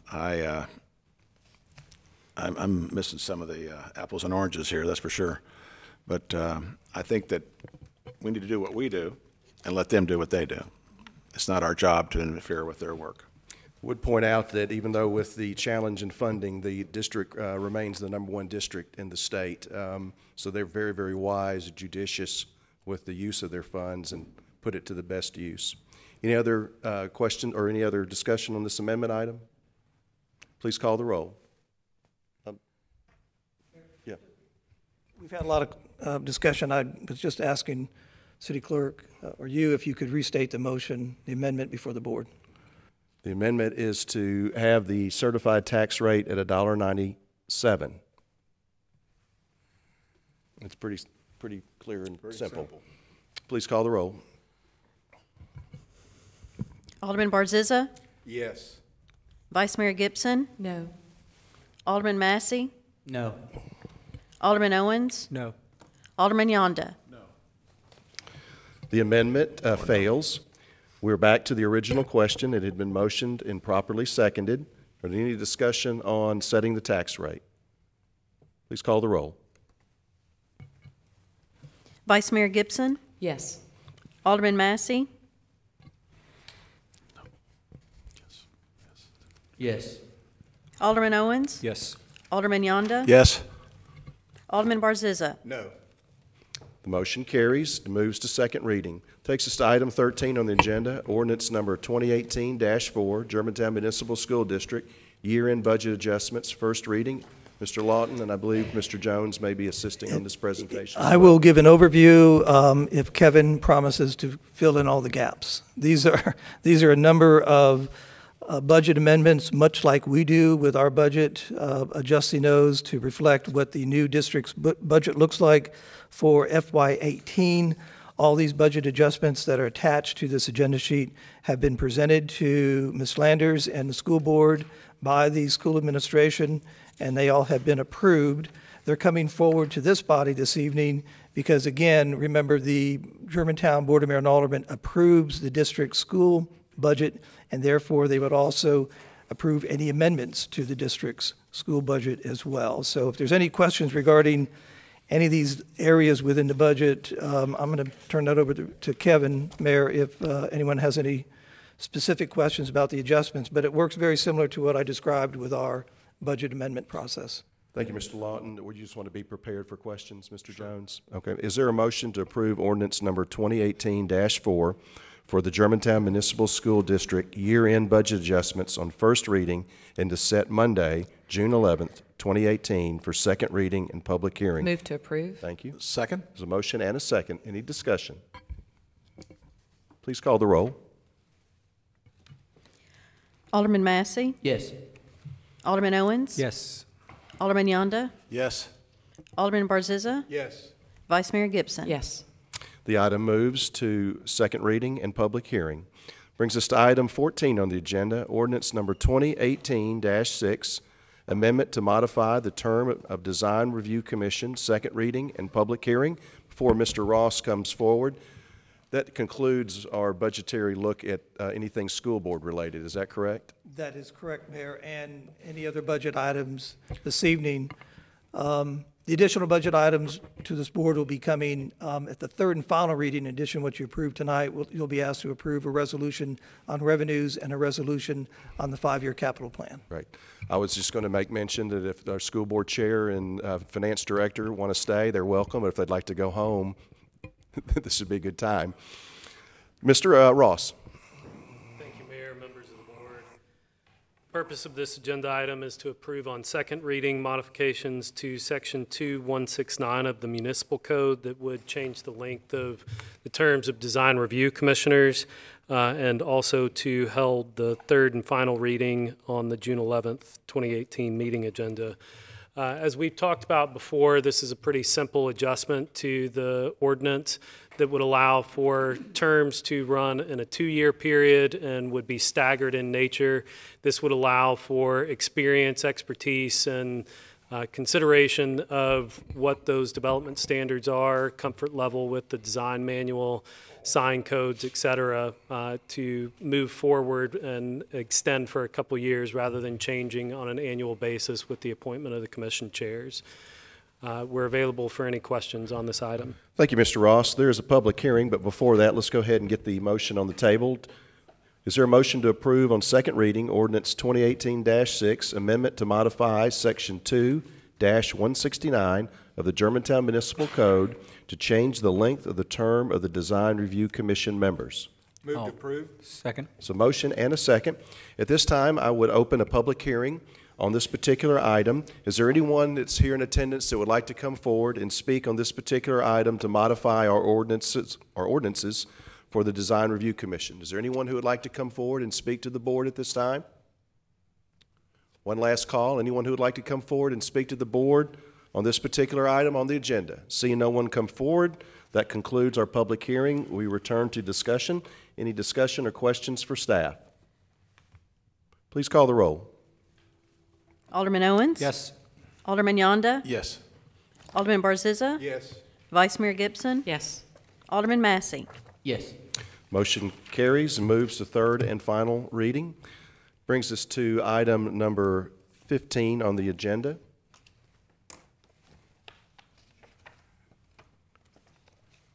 Change order number 1, library streetscape enhancement and site improvements. Mr. Douglas.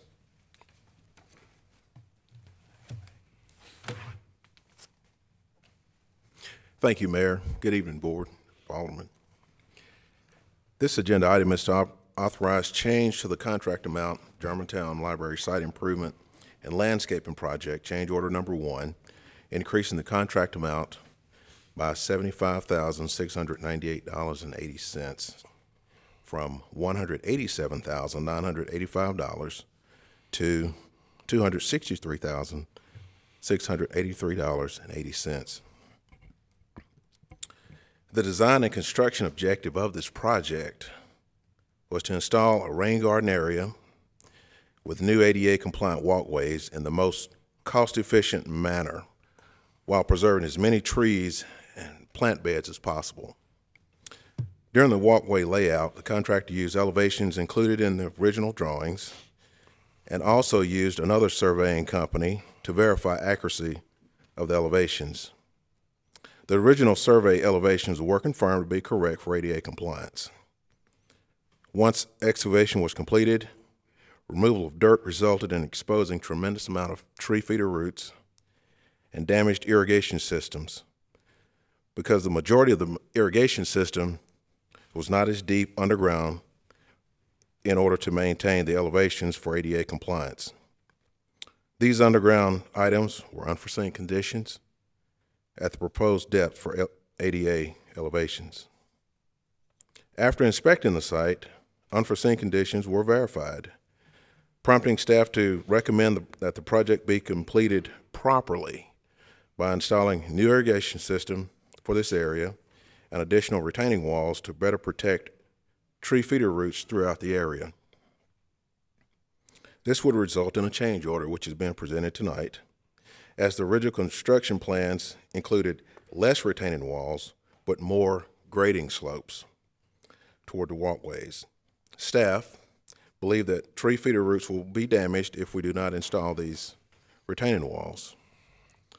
Staff requested that the landscape architect provide a drawing to the contractor to submit pricing to add retaining walls and replace the irrigation system in the construction area. The contractor provided an itemized cost proposal for your approval. This change order and project does support Germantown Forward 2030, strategic objective number 2 within city services and finance. As I close, again, the intent of this project was design and construction to provide a rain garden and new ADA compliant walkways in the most efficient manner while preserving trees and plant beds. I'm available for your questions. Thank you, Mr. Douglas. Is there a motion to approve the change of the contract amount for the Germantown Library Site Improvements and Landscaping Project Change Order Number 1, increasing the contract amount by $75,698.80 from $187,985 to $263,683.80? Move to approve. Second. There's a motion and a second. Before discussion, I just have a couple of quick things to ask you, Mr. Douglas. I know that you either met with all of the elected officials or spoken with them on the phone. Can you go over, just so that the record will reflect, who all made site visits on this particular project? Yes, sir. On site visit, I met with Alderman Massey, Alderman Barzizza, Alderman Owens. I did speak with Alderman Gibson over the phone and Alderman Yonda over the phone. And I made a site visit as well. Yes, you did. Correct. Yes. And then one other thing, if approved tonight, is there a strong likelihood that the work can be completed before the July 4th celebration? I spoke with the contractor on last week, and he assured me that if it could be approved tonight, that it would be finished prior to. Okay. Thank you. I open it for discussion. Any discussion, please? Alderman Massey? Sure. Yeah, Mr. Douglas, thank you again for meeting with me. I enjoyed the time that we spent together, and have come to respect you quite a bit, and just want to say thank you again. I felt like that your answers were as forthright as they could be under the circumstances. I just want you to know that. Can you tell me who actually supervised the work that was being done? Actually, it's a team effort. Myself, along with our CIP coordinator and our chief inspector for civil work. And can you give me their names, please? Yes, our CIP coordinator is Emily Rosar, and our chief inspector is Bob Geralman. And who do those individuals answer to? The CIP coordinator answers to me, and the chief inspector answers to Cameron Ross. Okay. And was Mr. Ross involved at any level of the approval of the work that was done at the library or the change order? I did not mention to Mr. Ross anything about the change order at the library as I was managing the project. Okay. And so who did everyone report to then? Again, it was a team effort, so any issues that came up through our CIP coordinator or our chief inspector, I was brought into the loop. And were they working directly with the contractors? And who was the individual on our staff that was working directly with Legacy and the surveyors? Our chief inspector, as he's a subject matter expert in this. And what was his name again? Bob Geralman. Okay. So you and I talked, and I explained that the thing that I was struggling with, while we're calling it unforeseen conditions, generally some of these things would have been caught by the survey, by the contract. So there was something that went wrong along the way. I'm not going to ask you to explain that in front of everyone tonight. I just think that there were things that went wrong that weren't necessarily disclosed the way that I would have liked for them to have been disclosed. And I'm not saying that you did that. I think that may have fallen somewhere else down the line. But as a result of that, I'm uncomfortable supporting this project tonight. I was a little bit hesitant about supporting it because of the cost originally, but we've now got a $70,000 change order, and again, I don't think that's your change order. It's just the change order that's come through. And so I'm just explaining to you my vote tonight, because you and I spent a lot of time out there going over the work, and I appreciate that. But I'm going to be a no tonight. So thank you again. Vice Mayor Owen, or I'm sorry, Vice Mayor Gibson. Thank you, Mayor. Mr. Douglas, the oak tree and the azalea plant bed, those were the two items that were missing from the original survey. Is that correct? That is correct. So had those been in that original survey,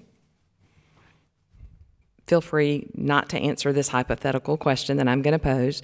Had they been in there, would there have been an increase to the tune of about $70,000 for that work? For the work that needed to be done to put in the ADA compliant sidewalks? That is a hypothetical It is a hypothetical, and I'm very well aware of that. And so, to answer your question, yes, if the one tree and the azalea plant bed had been included in the original drawings, we would have had a retaining wall there. Yeah. However, most of the cost is with irrigation.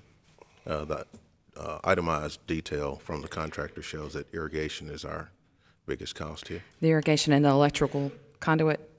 The electrical conduit that was hit during the first part of the job before we got into more excavating. Okay. Thank you. Mm-hmm. Any other questions on this particular item? Mayor, just to clarify a point for Alderman Gibson, though, I don't think the tree is what created the $70,000 in change order. It was part of the reason, but the tree alone isn't what caused the problem. If that were the case, we could have removed the tree for a lot less than $70,000. Thank you. Any other questions, comments on this particular item? Please call the roll. Alderman Yonda? Yes. Yes. Alderman Barzizza? Yes. Vice Mayor Gibson? Yes. Alderman Massey? No. Alderman Owens? Yes. Motion carries. Please inspire them to get the work done before the 4th, please. Brings us to item 16 on the agenda, contract, Southern Avenue Water Treatment Plant, Electrical Panel Replacement, Phase 1. Mr. Mills. Thank you, Mayor. Mayor and Board, in our strategic objective number 4 of the City Services and Finance section of our Forward 2030 plan, we are charged to provide superior service on a daily basis in the most timely manner possible. The purpose of this agenda item is to improve our electrical system as resiliency at the Southern Avenue Water Treatment Plant. We're working towards this strategic objective. Some of our components in that plant are 40 years old. Date back to our original construction. So last November, this board approved a professional services contract with Allen and Hoschel to investigate this system. They dug into the system. They've made recommendations to us on components that needed to be replaced, and they have provided a design contractual specifications to replace those faulty panels. Their investigation found that the components in those panels were much more obsolete than we thought, beyond what we had anticipated. Thus, they've required us to look at this project in a two-phase situation. Before you tonight is Phase 1, which consists of a contract with American Electrical Contractors to replace the automatic transfer switch and 2 of the electrical panels in the treatment plant in the amount of $175,714.40. To accomplish this first phase, Board, we need to transfer some funds from the balance of the Johnson Road Water Treatment Plant roof replacement to the tune of $25,714.40. And then staff has applied for, in the FY19 budget, monies to continue with Phase 2 of this project, and it'll be in the process going through the budget as we go forward. Mayor and Board, very pleased that we had 7 bidders for this project, and also very pleased that they were all obviously looking at the same set of plans, because we had our best 3 bidders were within $6,800 of each other on their bid. We have worked with American Electrical Contractors in the past. They've done work for the city on several occasions. They also showed great interest in the project when we had our pre-bid meeting, asking good questions, and also followed up with questions as we moved through the questioning period for the contract. So, Mayor and Board, I would recommend approval of this contract with American Electrical Contractors for $175,714.40, and to approve the budget adjustment. I can answer questions. Thank you, Mr. Mills. Is there a motion to enter into a contract with American Electric Contractors to replace the automatic transfer switch and the electrical panels which operate high-service pumps number 1 and 2 for the Southern Avenue Water Treatment Plant Electrical Panel Replacement Project Phase 1 in the amount of $175,714.40, and to approve budget adjustment number 1882 in the amount of $25,714.40. Is there a motion? Move to approve. A second. There's a motion and a second, and I'm glad you pointed out we had 7 bidders. Any questions on this particular item? Alderman Barzizza. Thank you, Mayor. Mr. Mills, in regards to American Electrical Contractors, and they were not the lowest bidder, could you explain to us up here as to why you selected them over those contractors that had lower bids? So we had a base bid, and then we had 2 alternatives. And once we looked at the Johnson Road project, once it was finished and we knew what our costs were on that roof replacement, we had some funding left over. So talking to the CIP manager, Emily Rosar, we decided to go ahead and bring in these other 2 panels into the project. So when you add the base bid plus the other 2 panels, then of course American Electrical Contractor is our lowest bidder. Thank you. Any other questions on this item? Alderman Young. Bo, we're taking this out of, we're not taking this out of the utility fund. That's correct. It is from the utility fund. It is in the Yes. maintenance part of a utility fund? Yes, sir. It's a budgeted CIP project that we had from last year. We had $168,000, I think, and we had to pay Allen and Hulshoff for the professional services. Okay. I remember that part. I'm just not reading that item number.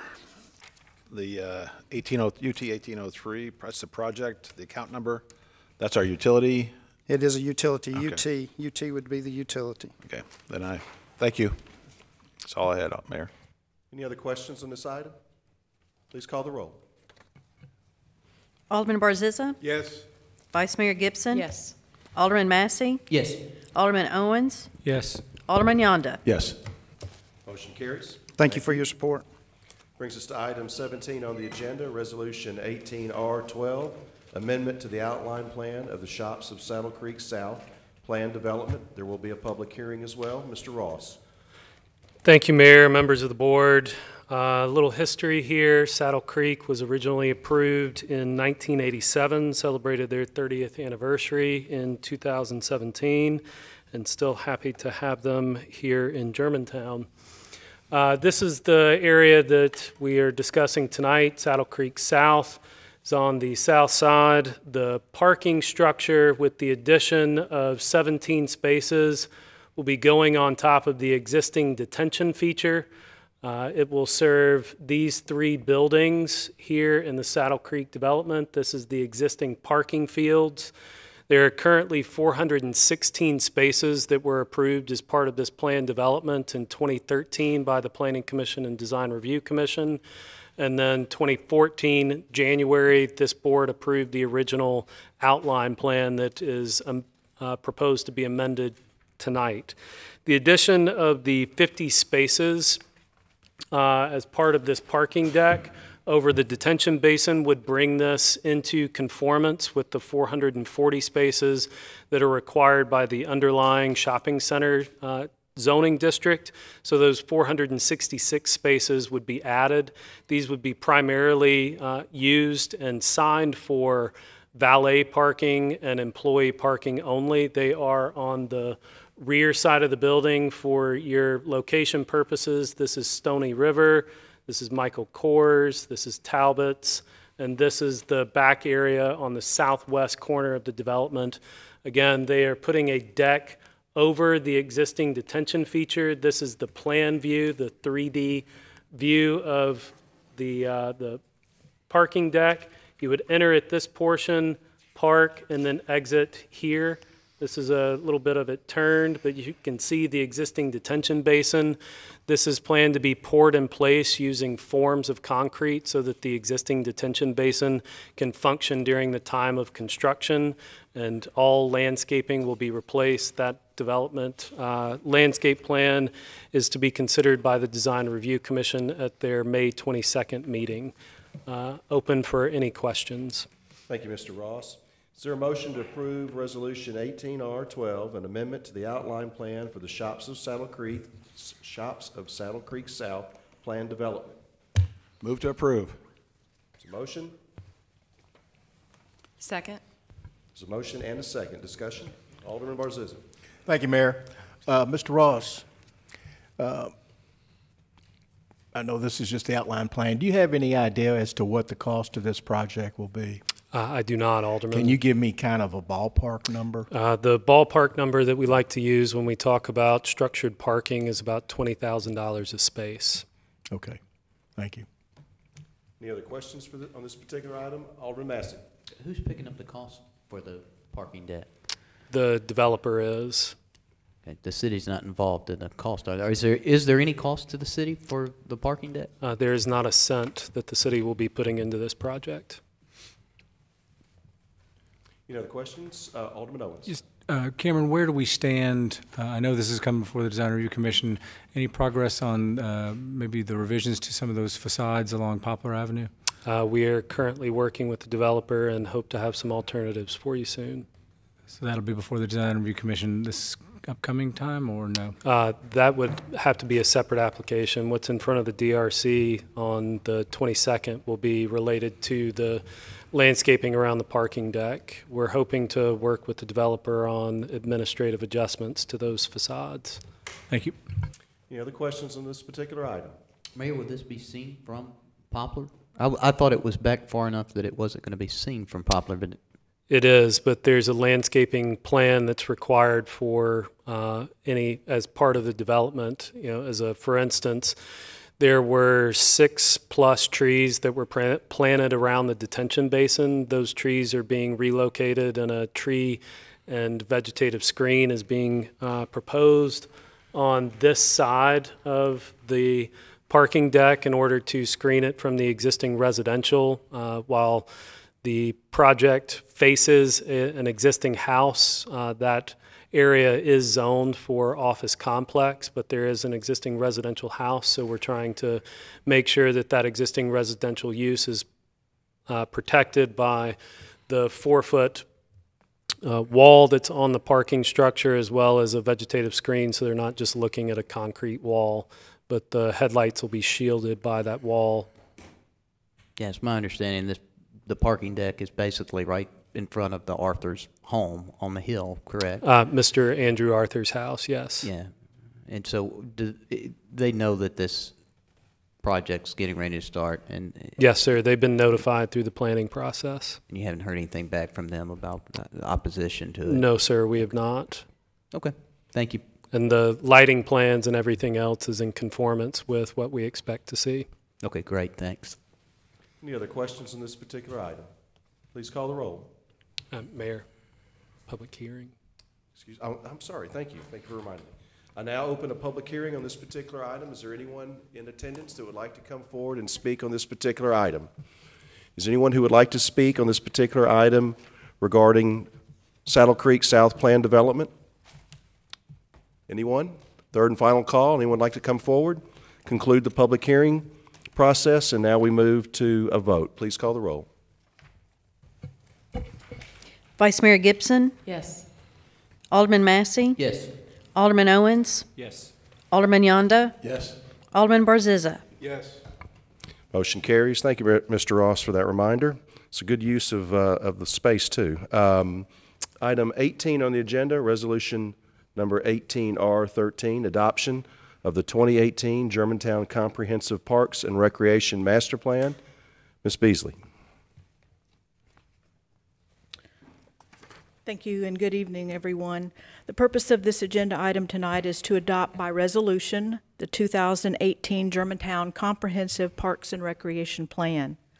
As you know, last year this body approved funding to update our existing parks and recreation plans and to develop a long-range comprehensive approach to park improvements and needed expansion over the long term. City staff work hard to assemble a well-known, reputable design team of park planning professionals who have completed similar projects in park systems throughout the country. This team led us in the planning process in partnership with our park users, our stakeholders, and our citizens. Work commenced in June under the guidance of the Parks and Recreation Commission. This long-range plan will serve our citizens' needs both now and the future. Generally speaking, there were three key themes that emerged from this 8-month planning effort. One was to improve bike and pedestrian connectivity throughout our parks. Two was to improve existing neighborhood and community parks, including acquiring additional park land to allow for needed expansions and improvements. And third was to increase parks and recreation resources by continuing to create partnerships, seek grants, sponsorships, donations, and develop dedicated funding for CIP projects. Your agenda sheet also outlines specific actions to address our most used parks and facilities, and we've actually termed these collection of parks as our legacy park projects. One was to accommodate growth of our youth sports. To do that, we would need to acquire 40 to 60 acres, preferably in South Germantown, to support the development of a long field complex and design a community park in that area. Number two was to improve and invest in our parks on Poplar Pike to support the Germantown Charity Horse Show's need for expansion, to ensure that we have improvements to support our Germantown Festival, to make sure that we implement the master plan for the Bobby Lanier Farm Park, and to preserve our historical asset, Oaklawn Garden. We also recommend to improve Cameron Brown Park and solve the traffic and parking challenges created over time at that park, and redesign the Bob Haley Athletic Complex for today's needs and better functionality of that sports complex. Fourth is to create a center city destination place at Municipal Park. To complete our greenway system was number 5, and finally number 6, to continue to reinvest in our neighborhood parks, and this is very important. And in doing that, to commit to working with those individual neighborhoods and HOAs in designing individual plans for those parks at the time we have funding, just like we did at the Farmington Park Complex just recently. You have a resolution in your packet. I'd like to highlight a few of those information pieces in there that I feel like it's important for the public to know, and that is we had very high and strong public engagement in this master plan. We started the process by implementing interviews with our elected officials, with all of our major stakeholders, partners, and conducted multiple sessions with the Parks and Recreation Commission and the Master Plan Steering Committee. There were 3 public open houses and an online public survey with over 700 residents participating. After our preliminary plan was previewed in October at the Great Hall, we went back to the drawing board and made changes to reflect the desires and the needs of the community. On November 30th, the Parks and Recreation Commission met, and that group unanimously recommended approval of the Parks and Recreation Master Plan. You all received a detailed work session and a presentation on the plan report and have a copy of that plan report. In conclusion, I would tell you that action for adopting this plan is in no means setting any immediate funding. The funding for this plan will be considered during each capital improvement development at each year when we do the budget. Also, it's important to note that a copy of this plan will be available for public inspection at my office, at the city clerk's office, and upon your approval or adoption of the resolution tonight, the master plan will be put online for the public's information. And then I also need to indicate that this plan does support the vision of the city's Germantown Forward 2030 plan and all 9 focus areas in our strategic plan for the city. I want to take a minute to thank each one of you.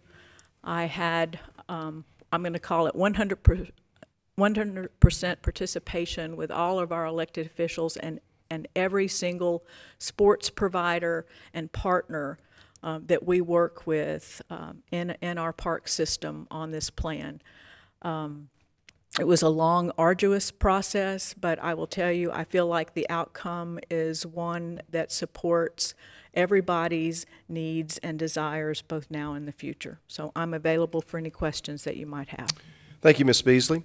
Is there a motion to adopt Resolution 18R13, the 2018 Germantown Comprehensive Parks and Recreation Master Plan? So moved. Second. So motion and a second. Any discussion? Vice Mayor?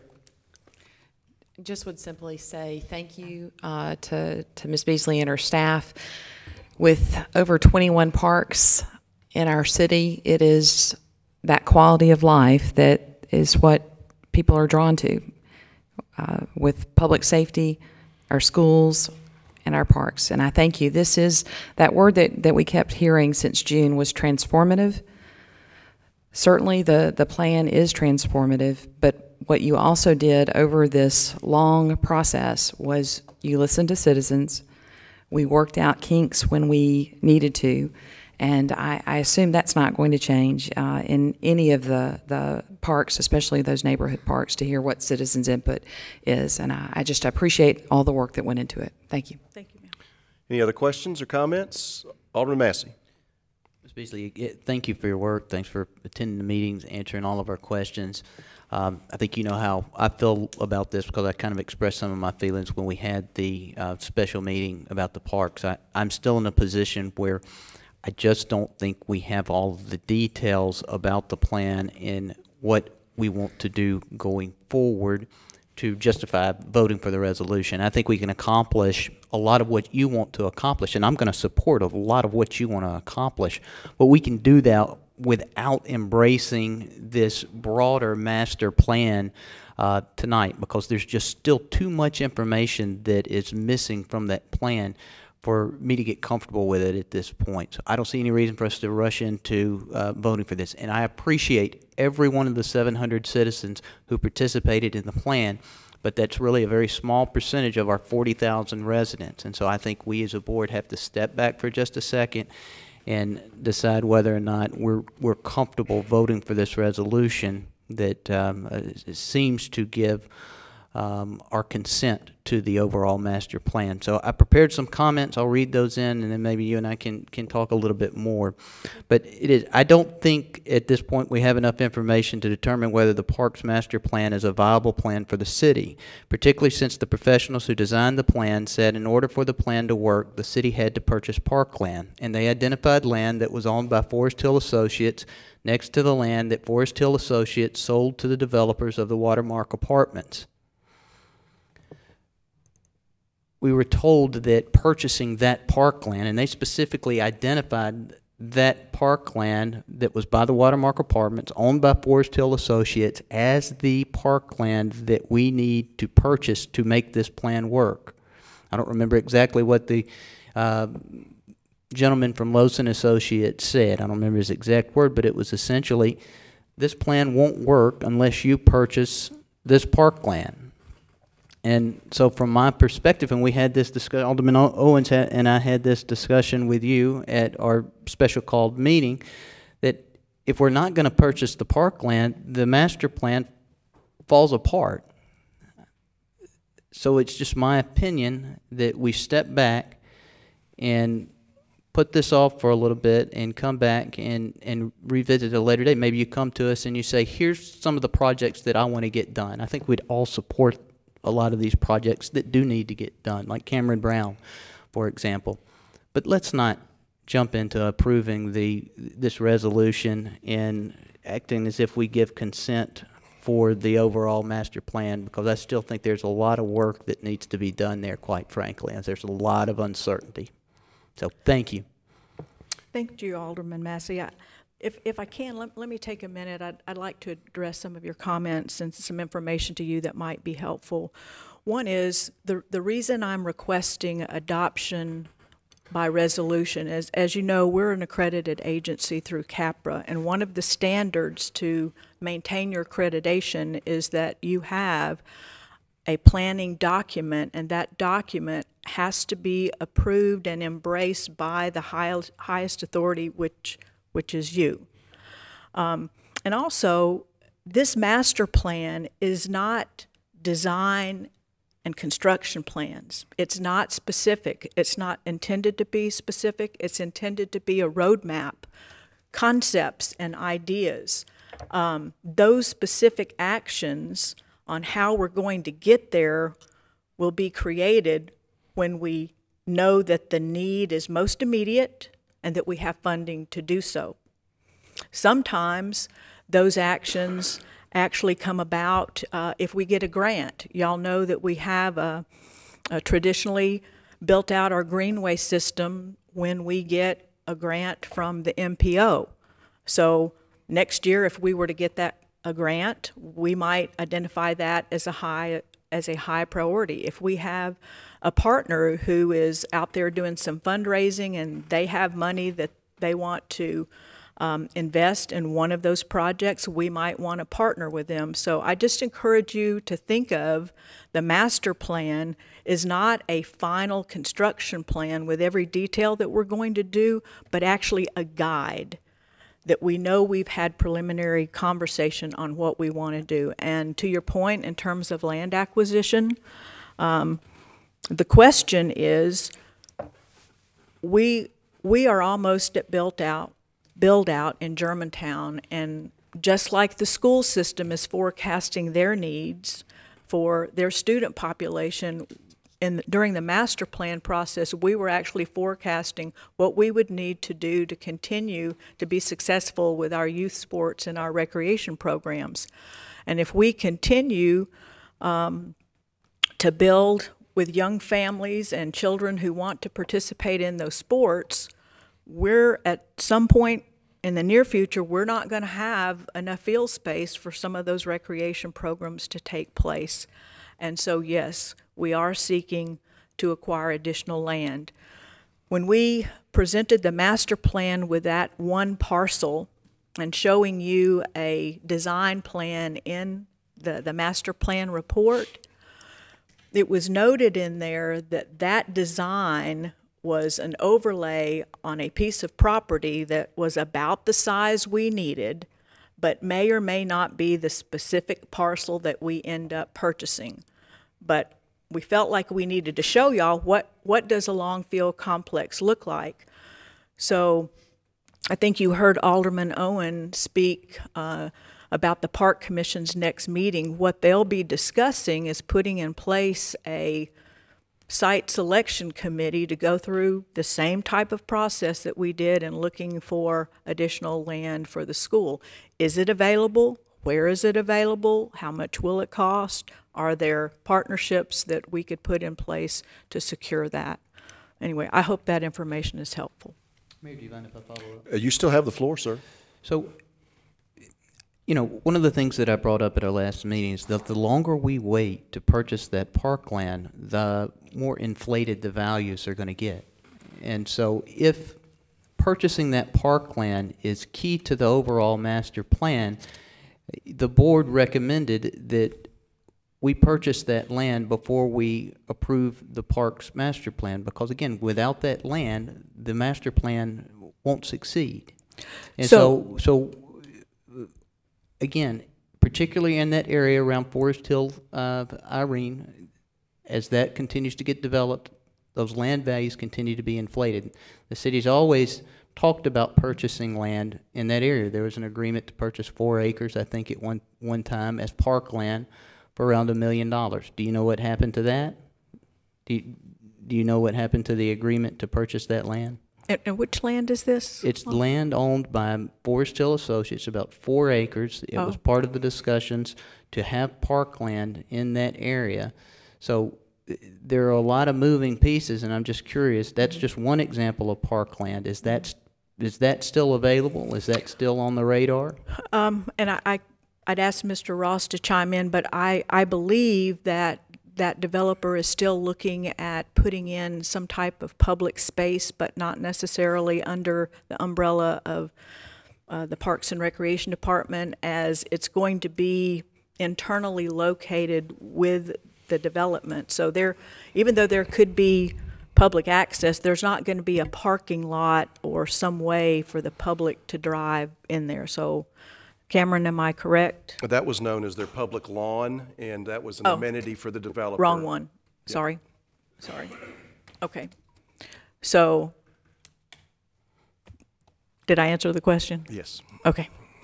But I think what I need to say is that I agree wholeheartedly with what you're saying in terms of if we are to improve our park system over time, we're going to need some breathing space, and that can only be done by land acquisition. And in this budget that you all will approve, hopefully, there is $350,000 in the CIP budget to put down earnest money for a tract of land wherever that may be. And again, the Park Commission would be charged with seeking out those possibilities and bringing that back to you all. Quick point of clarity, and you're right at your 10-minute limit. I do not recall the Park Commission board nor this board stipulating that land had to be purchased in advance of this master plan. And I looked to the liaison of the Parks Commission. Is that accurate? You're there at those meetings? No, I don't remember that discussion either. I mean, we know the importance of moving forward with that, but I don't think it was prior to. And you took I had so many notes that you took right out of my mouth. Thank you, Pam. The term roadmap that we're looking for. Would you like the floor now? I'm sorry. Yes, that's okay. Yeah, I mean, he's at his max, so go ahead. You have the floor. Yes, well, that's all I was going to say was exactly sort of ditto to you, Pam Beasley. I thank you. We're trying to forge ahead with a roadmap that is visionary but not specific, as you mentioned, in terms of construction plans. And I think we have to have that vision, not only for the accreditation that you mentioned, but for us to move forward and work on a 30-year plan. It is important that we, and I'm passionate about having that parkland purchased, but it certainly doesn't have to be in the Forest Hill Heights area. I mean, wherever we can find that area, but it is important and certainly an integral part of the master plan. Any other discussion on this particular item?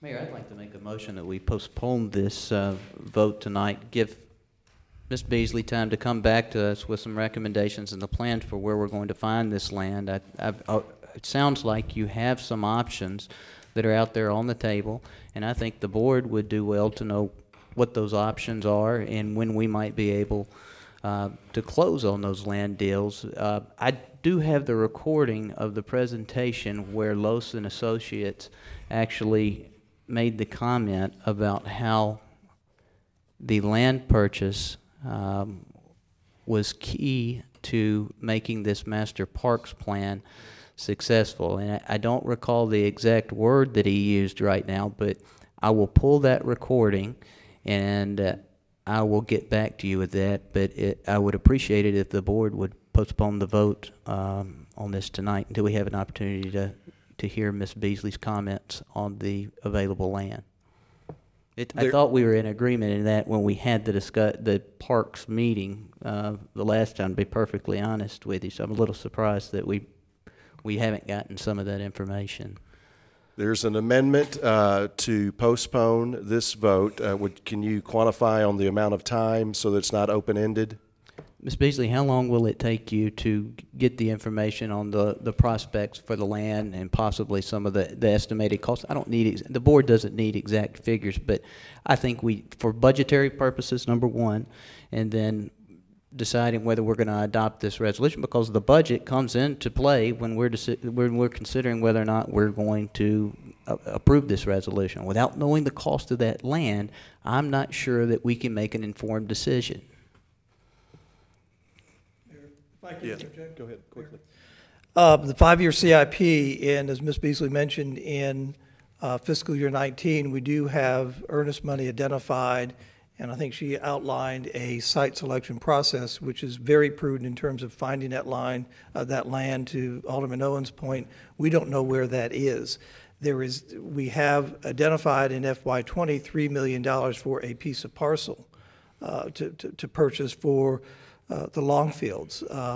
Pam and I have talked extensively about the 5-year planning for this capital improvements for the park master plan, and this is not a domino in terms of effect of what we do and how we're forced into other decisions. This park master plan is totally within our control in terms of what this body can afford to do and when we can afford to do it, and that's what Pam and I identified in the 5-year CIP. So earnest money this year. We're looking at land acquisition next year. We're looking at making improvements to many of the parks throughout the system, trying to spread those dollars as best we can, but trying to come back with, well, here's where the site is. We are not there yet, not until the site selection committee over the course of probably the next 9 to 10 months completes its work, and we can plug that into the CIP. Again, we've identified $3 million in FY20 for land costs. Take this period of time to identify where that land is. Alderman Massey, it gives staff a direction and urgency if you could just give a certain time, so it's not an open-ended amount. So it's really up to you, not staff. Well, I was just unclear on how much time it would take staff to come up with the recommendations, and why don't we say, I think our next board meeting is June 14th. You want to do it is it the 11th? So June 11th, if that'll give Ms. Beasley enough time to come up with some of those details for the board, I would certainly appreciate it. And Ms. Beasley, I'm not opposed to this project. I just think we need some more details, and I think if we don't get those details now, the urgency is going to consume us, and we're never going to get that information. And so while Alderman Owens may get it as his alderman liaison to the Parks Commission, there's probably 4 other aldermen who may not be privy to all that information until we're asked to vote. And I would just like to have it now and start making that part of our consideration going forward. There's an amendment to postpone this vote until the June 11th BMA meeting. Is there a second? Second. It's a motion and a second. Please call the roll. Alderman Massey? Yes. Alderman Owens? No. Alderman Yonda? No. Alderman Barziza? Yes. Vice Mayor Gibson? No. The amendment fails. We're back to the original motion. Any more discussion on the motion? Please call the roll. Alderman Owens? Yes. Alderman Yonda? Yes.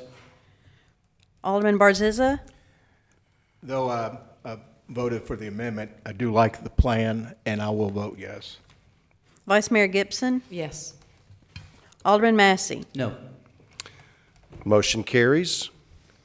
We move to item 19 on the agenda. If you would turn to item K in your consent agenda, that was moved to the traditional agenda.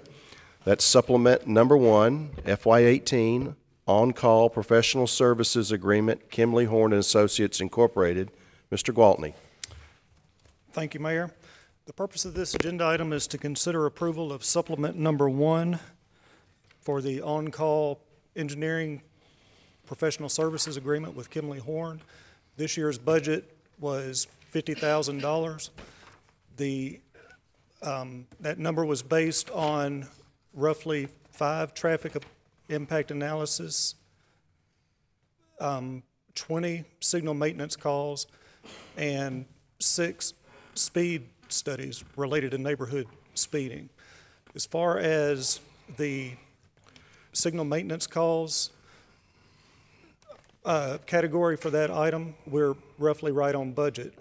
Where we are over budget is on the traffic impact analyses, assessments, and also on the neighborhood speeding calls.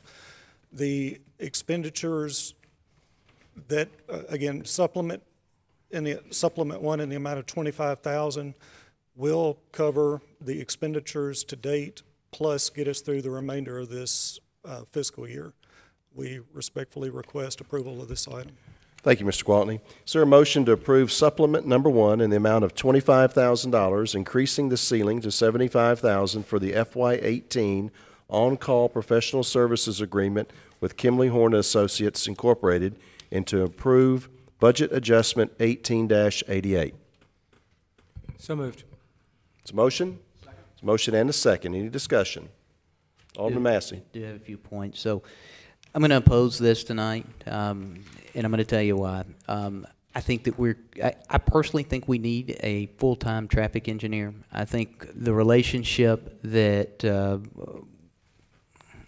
our contract traffic engineer has with people that are bringing developments before the city creates conflicts that are difficult, okay? And I think that in order to take those conflicts out of the, or potential conflicts, I mean,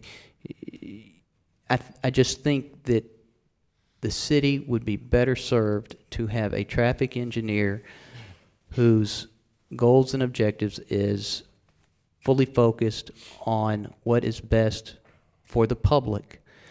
And if you have someone that occasionally has to do work for developers, perhaps in the same area where they're doing the traffic studies, I just think it creates conflicts that might not be good for the public interest. And so that's my opinion. At some point in the future, I don't have the votes to get a full-time traffic engineer for you, but at some point in the future, I would like to see that happen. I am going to oppose approving this tonight for that reason.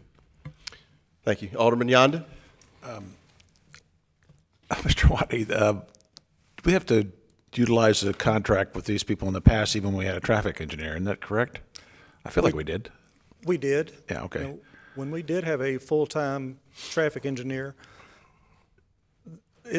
we still had the on-call contract for the purposes we're talking about. The traffic engineer we had, as impressive and credentialed as he was still lacking the experience of a Kimley Horn, a national firm. But yes, we still had the on-call contract then. I'm for a traffic engineer too, by the way, and also 2 more code people. But I just want to make sure, because it was 15, 20,000. I mean, I can't remember what it was, but we always had something with them. Okay. Yes. Good deal. Any other questions? Alderman Owens? I guess I would. Sorry to put you on the spot, Tim. Obviously, I worked here when Jonathan was here and had some experience with him, and it was great, just from my standpoint, having that level of knowledge on staff. But I also know the salary that comes with that, and the benefits and everything associated with that. So, I mean, in your opinion, do we need a full-time traffic engineer? And is that unfair for me to put you on the spot like that? You can ask him. Thank you. Permission to speak freely, so. I mean, I am all for the filling the position in-house with a full-time traffic engineer. Now, where we draw the line to fill that exact task that's needed, yeah, Jonathan Smith was the perfect person to have on staff. And the reason I say that is, number one, he was a professional engineer, but number two, he was hands-on to the point to where it was a blessing to have him, is what I'm trying to say. Now, bringing in a professional engineer with 20 years experience and with that much on-hands technical ability, we'd be hard-pressed to find somebody for the salary that equates to our on-call contract, is what I'm getting at. One more question, if I may. Do you know, does Collierville have a full-time traffic engineer? I can't remember. Not what I would call a full-time traffic engineer, but they do have an engineer who handles their traffic complaints and things like that. But it's somebody on staff that fully reviews traffic impact analysis and things like that. No. Thank you. Or Vice Mayor Gibson. Mr. Walling, just to point out, I know in 2007 and 2009, we were averaging 60,000 per year, leading into that time when things kind of fell off a cliff, where we went into a 14,000 per year on-call contract. And so being able to have that flexibility in the lean years, I felt was important. Just an observation. Thank you. Thank you. Any other questions on this particular item? Please call the roll.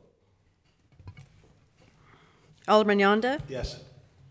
Alderman Barziza? Yes. Vice Mayor Gibson? Yes. Alderman Massey? No. Alderman Owens? Motion carries.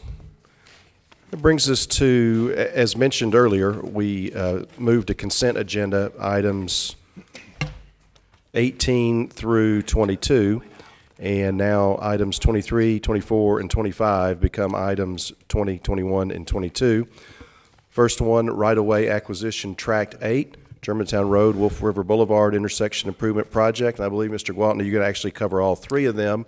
We will take them one at a time, but he will present all three in this initial presentation. Mr. Gwaltney.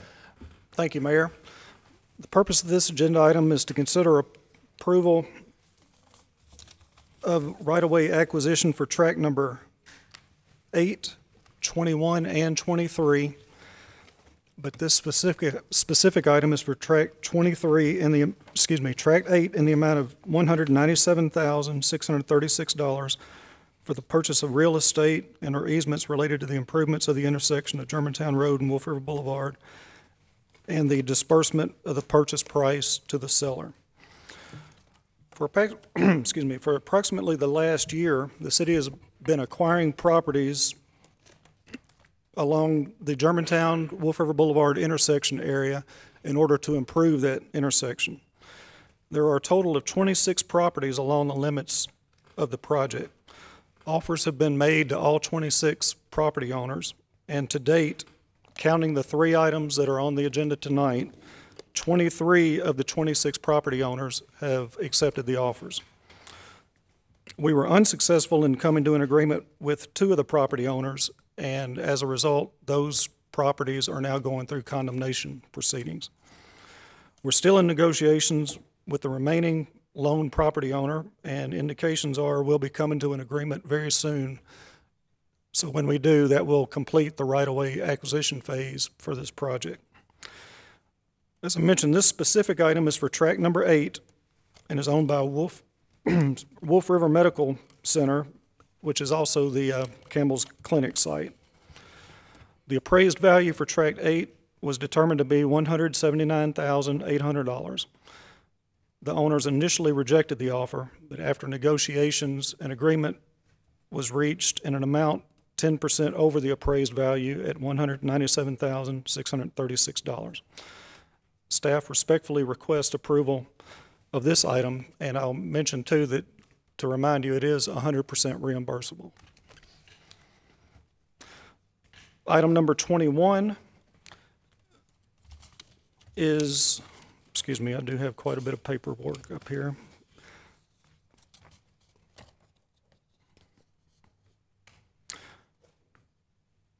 Tract number 21 is the Nahapa properties, and the appraised value was $56,500, for which the property owner accepted the offer. And also to remind the board, this was one of the very first properties that we brought to the board back in July of 17, but you had requested and at that time we were requesting for condemnation. You requested for us to go back to the property owner and work it out, and we have. This is a result of those recent negotiations. Tract number 23 is the Germantown Station, owned by Germantown Station, LLC. The appraised value for that property is $68,520. The offer was made to the owner, accepted, and we respectfully request approval of that item as well. Thank you, Mr. Gwaltney. Moving to the first item, is there a motion to approve the right-of-way acquisition of real estate from Wolf River Medical Center, LTD, Limited, LP, for the total sum of amount of $197,636 for a portion of Track 8 and authorize the disbursement of the purchase price to the seller? Move to approve. Second. It's a motion and a second. Questions or discussion? Please call the roll. Alderman Barzizza? Yes. Vice Mayor Gibson? Yes. Alderman Massey? No. Alderman Owens? Yes. Alderman Yonda? Yes. Motion carries. That takes us to the next item on the agenda. Is there a motion to approve the right-of-way acquisition of real estate from Nohapa Properties, GP, General Partnership, for the total lump sum amount of $56,650 for a portion of Track 21 and to authorize the disbursement of the purchase price to the seller? Move to approve.